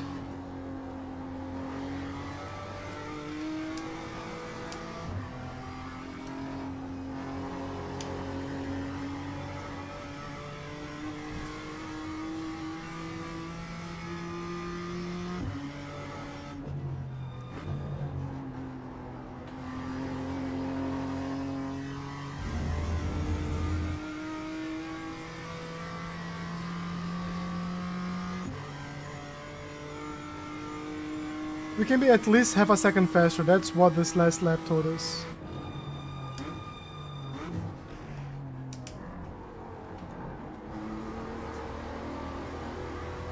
Craig Walter said, remember to lift in a straight line on the next to last right-hander. Think you are lifting a bit late.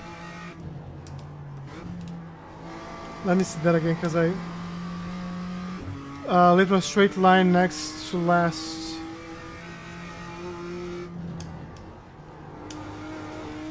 Oh yeah. Completely forgot that.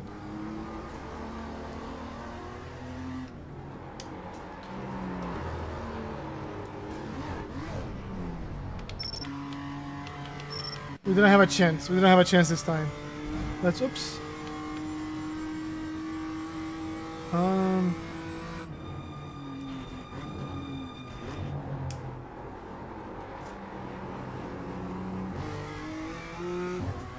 So if that happens during a race, just downshift a second. That's how we learn things, you see? That's exactly how we learn things.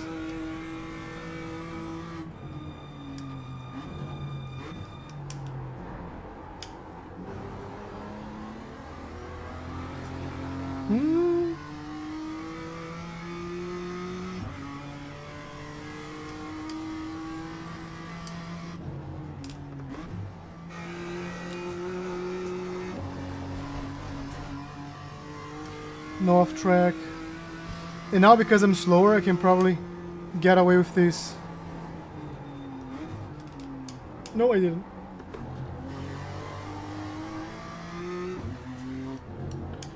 So what you're saying is the last one. So here it is like this.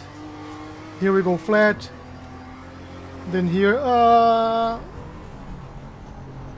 was a straight line, then a straight line, you see? I did it. But I remembered. That's the most important thing. I mean, you remembered me. You reminded me and I remembered. Craig Walter said, "You almost made it there, LOL." Almost. Almost.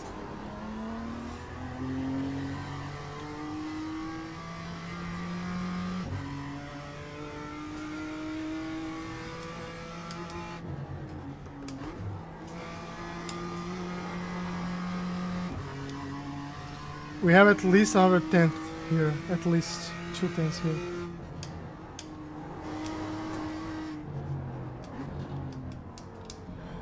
Going too early on the brakes.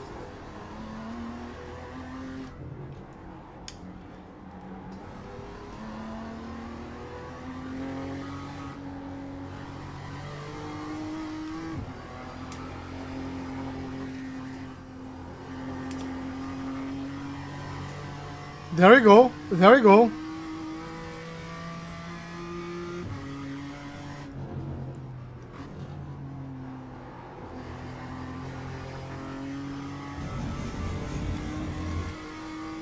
Now I have to manage this last part.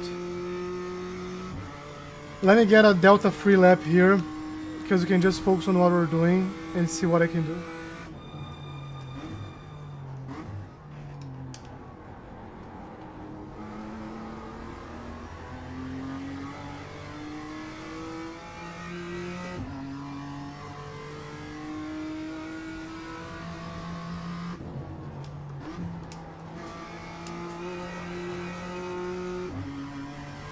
Should have gone 0 to 100 there.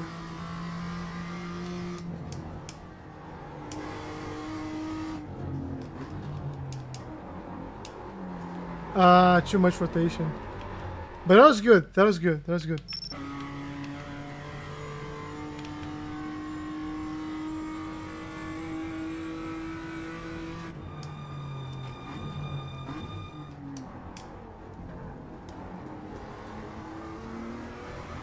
I don't think this was good. Let's do it again. I didn't feel any rotation this time.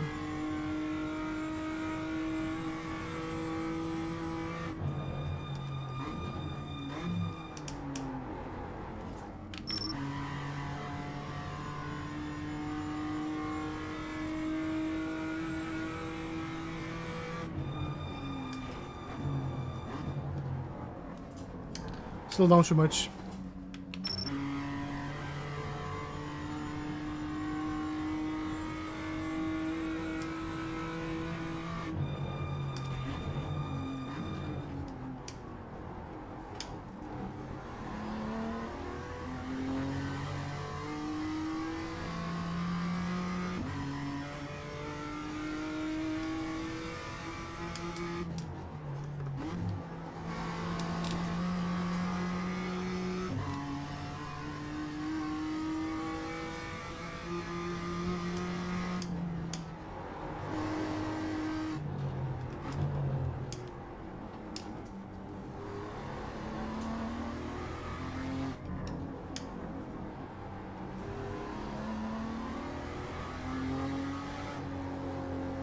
Missed the apex there.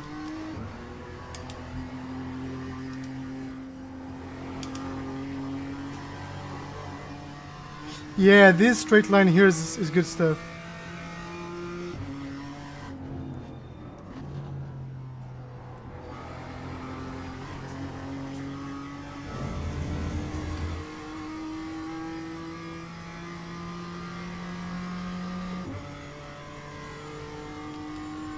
$17.9. It's all on the second part. Sectors 2 and 3. All there. Sector 1 we're killing it.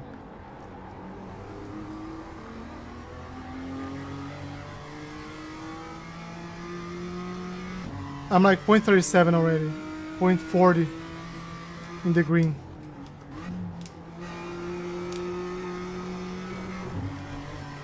.60.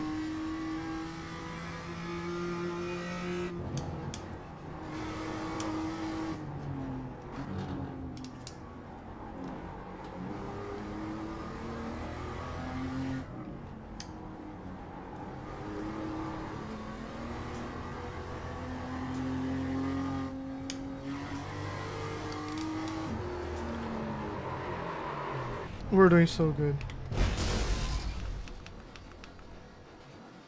0.62, like that alone would be like a 17-1. Okay. We need to know the delta. Let's do this. 15 minutes to go. Can we beat our 17.201, I think?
Hot lap after hot lap here.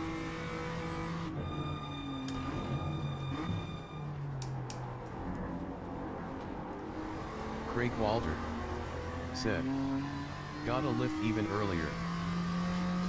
I have to nail the previous apex because I'm losing a lot of stability there, and that's what's costing me like. What's costing me like the time there is the second right corner. I'm gonna show you.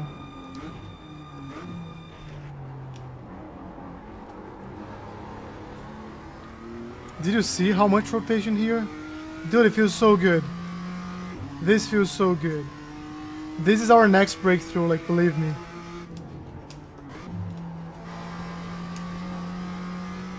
Craig Walter said, "You are nailing the first sector." I am. Then I have to get this one right here.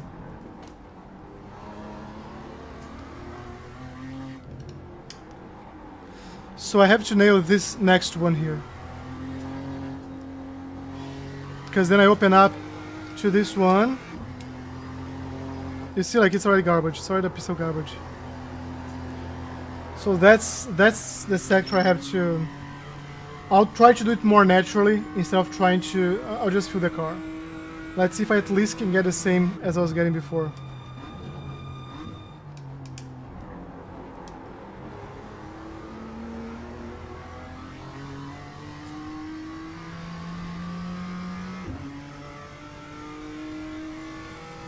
Craig Walter said, "That is a really hard section to make it feel planted."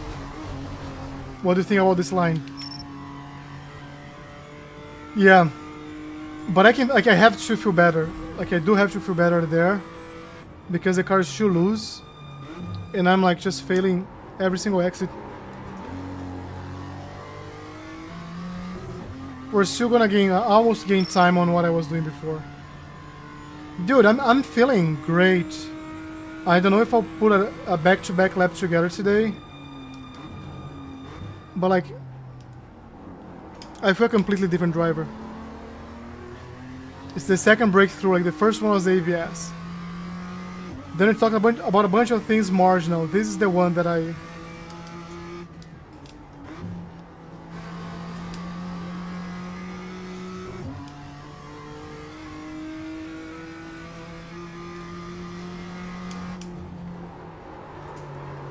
What do you think about this line? Good line. Like, you see, like, just pointing here. I think it's perfect. So here's where the next problem is. Like, this is a bit tighter. Then this we have to get like on this curb here.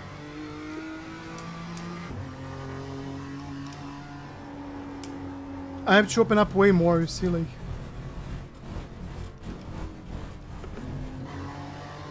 Can you do this? I doubt you can. I doubt you can.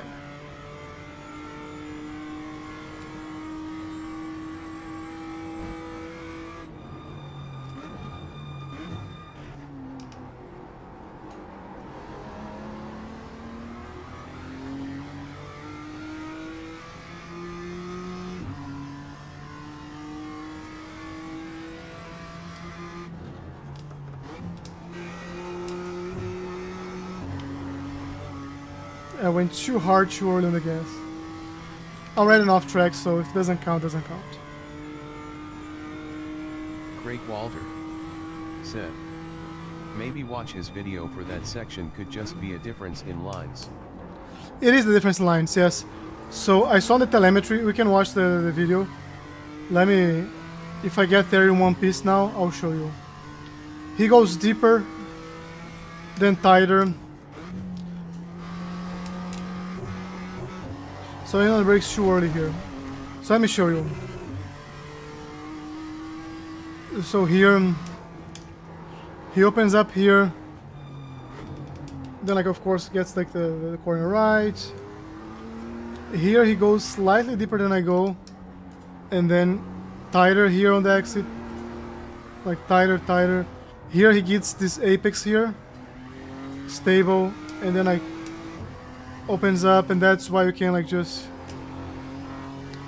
if I do this line, you see, if I can do this line, then it's a home run. Oh, that's for here. What am I doing? Let's go like this.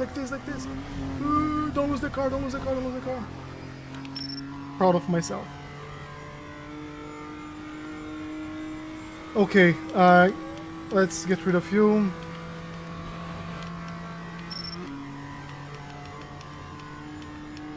Rid of the delta. Even on my steering wheel, we have no delta reference right now. All our focus is on the track. I don't know if this was very bad, awful. We will not know. I won't look at my dash as well because it has on the dash of the car. I'll ignore it.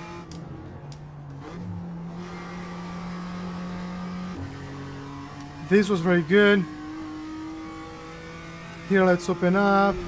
Cutting, slide on the brakes. Like here. Craig Walter said, 3 complete laps. 3 complete laps, yes. Here he's doing this line. And I'm going long, you see?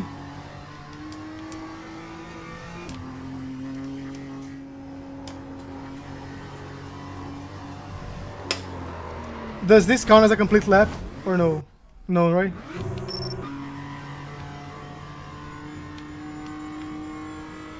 Okay, 3 complete laps starting now. So let's push a bit less, like we're pushing everything too much on the first one. This was a garbage one. So let it loose. 3 laps. We're gonna be the fastest possible in the third, not in the first, okay?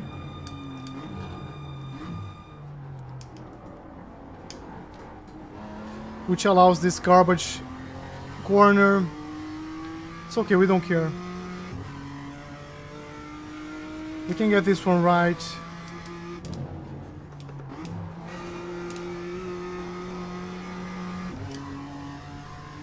Doing good.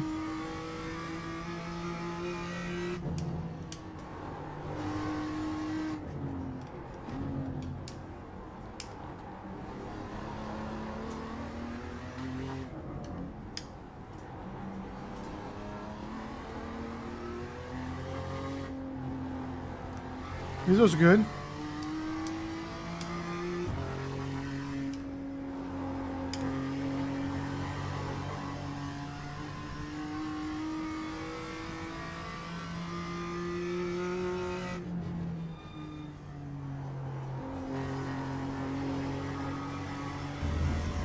Maybe a faster squeeze. So this is lap 1. You just set your fastest lap of the session. Not by much. 17.7.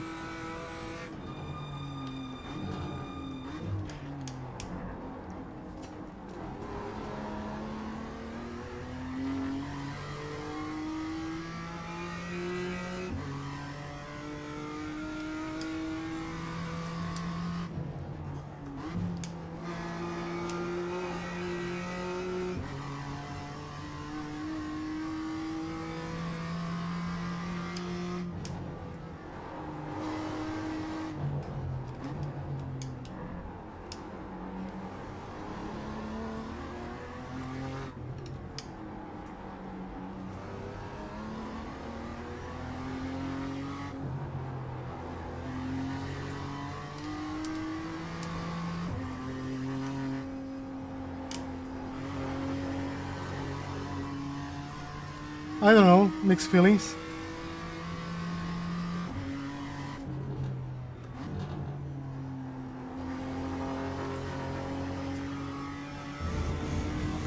I'm gonna go for a squeeze next time. If we end up out of the track, we end up out of the track. There was like an 18-0.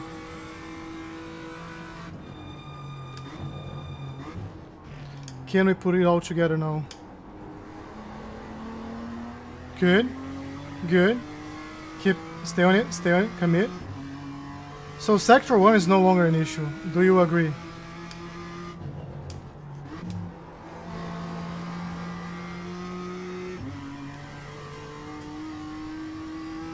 Here we can see like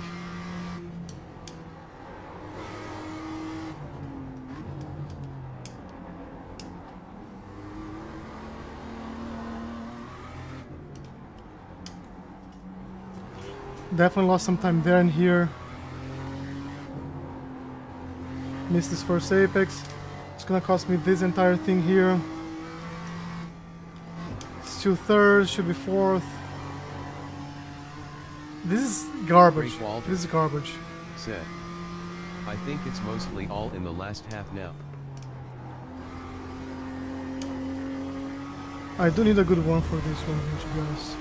Let's just get a reset, fresh. Alright, we can do this. We can do this.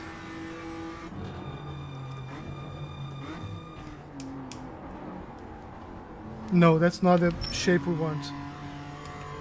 Focus on the form. Don't focus on the time. Focus on the form.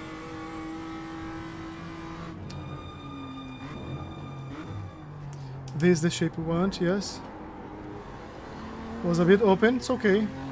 Commit, commit. Rotation came from the brake, not from the wheel.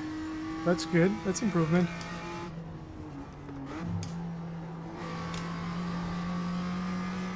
Should have been a harder squeeze, it's okay.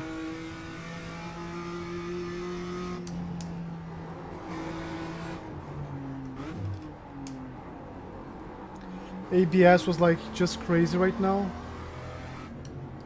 So we probably lost a lot of time there.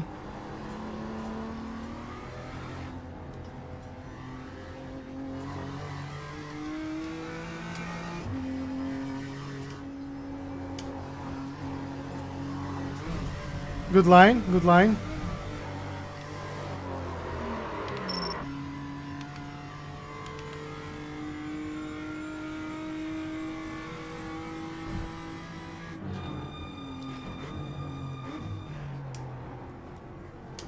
No, front tires.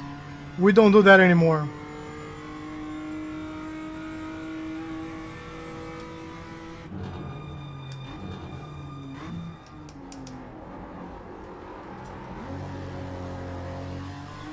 We can save on a race. We can definitely save on a race. If Mohammed doesn't crash behind us.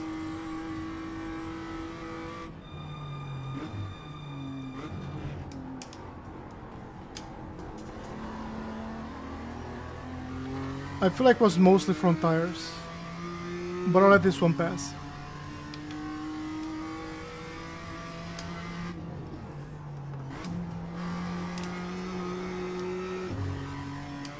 Good squeeze, good squeeze.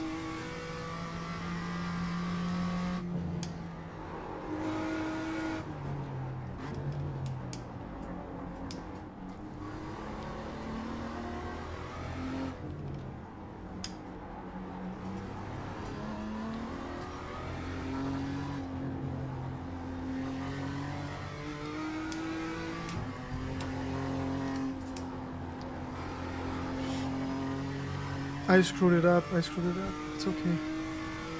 Here, just a gentle. And here we go on the gas. That definitely slowed us down.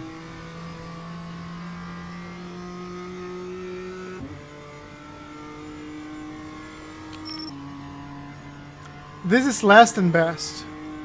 Last and best. Can we do this? I don't know.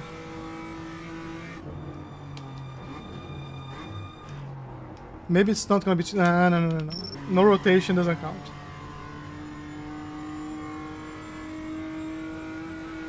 Let's see.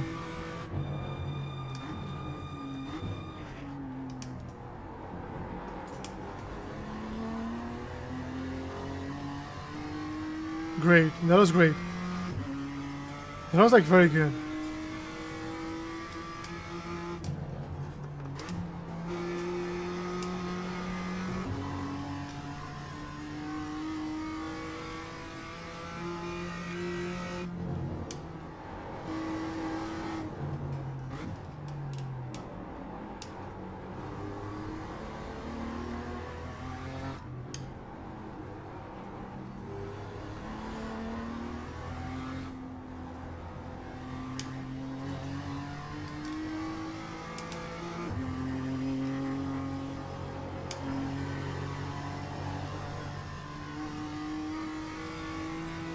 This is good. This is good.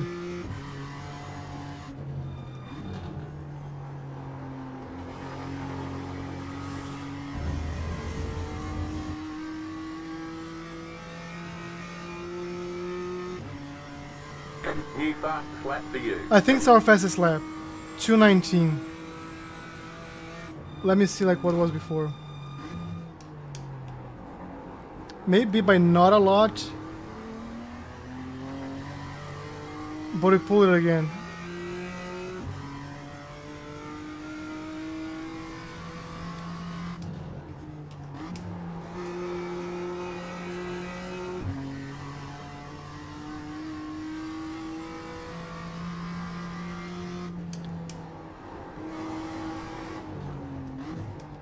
And here's like real rotation, like gotta be very comfortable with that.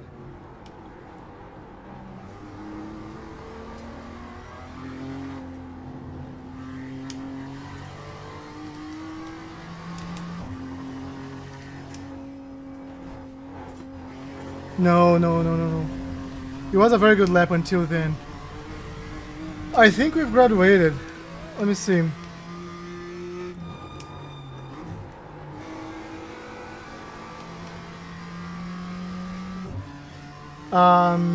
Our optimal is 089. That's insane. That's insane. That's insane. I'm amazed. I'm amazed. Just because I'm super excited, I'm gonna give you guys one last lap. And that's it. I gotta go.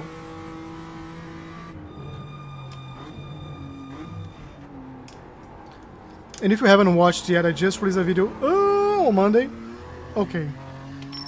I told this was gonna be the last lap, this last lap. I just released a video on Monday, there's another one coming tomorrow, so stay tuned for that. Make sure you follow me on social media because I have shorts. Okay, I think it's good, right? It's never good. That's it.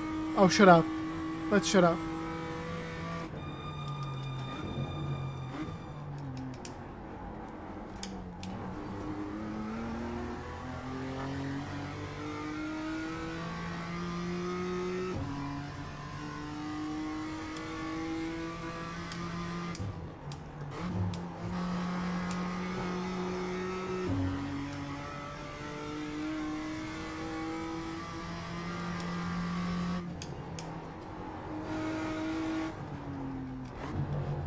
Oh, I hit the grass.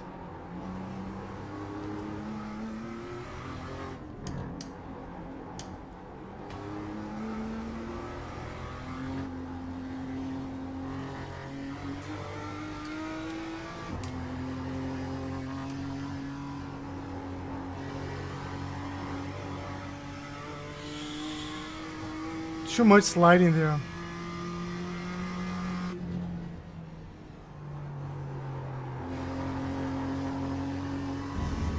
I still haven't figured out this last corner. That's the next thing, like the next 2/10 is there. The next 2/10 there. So that's gonna be it. That's gonna be it. I promised, I promised. Let's go here. What is in here? Nothing.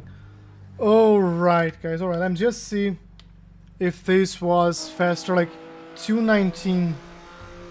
What did we have before? What did you have before laps?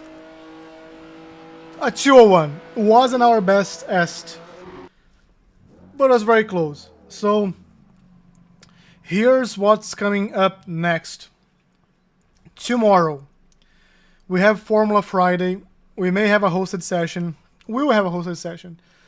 So I have some people on our Discord server that are interested. We can invite friends and stuff. Let's see if we have like a full, at least like 10 people. We'll do a hosted session. And we have like Formula Racing tomorrow as well, 10 p.m. Eastern. Then Saturday, we're back to Charlotte. Last 3 races at Charlotte. And I'm going to continue practicing offline here on Summit because I really want to get this behavior in. It just makes a lot of sense. I can feel the rotation. In my opinion, this is our next. I don't know if it's the last. I don't think it's the last. But I'm sure this is the next breakthrough. And I think we just had it today. So if you were here, you watched that live. And that's it. I'll see you.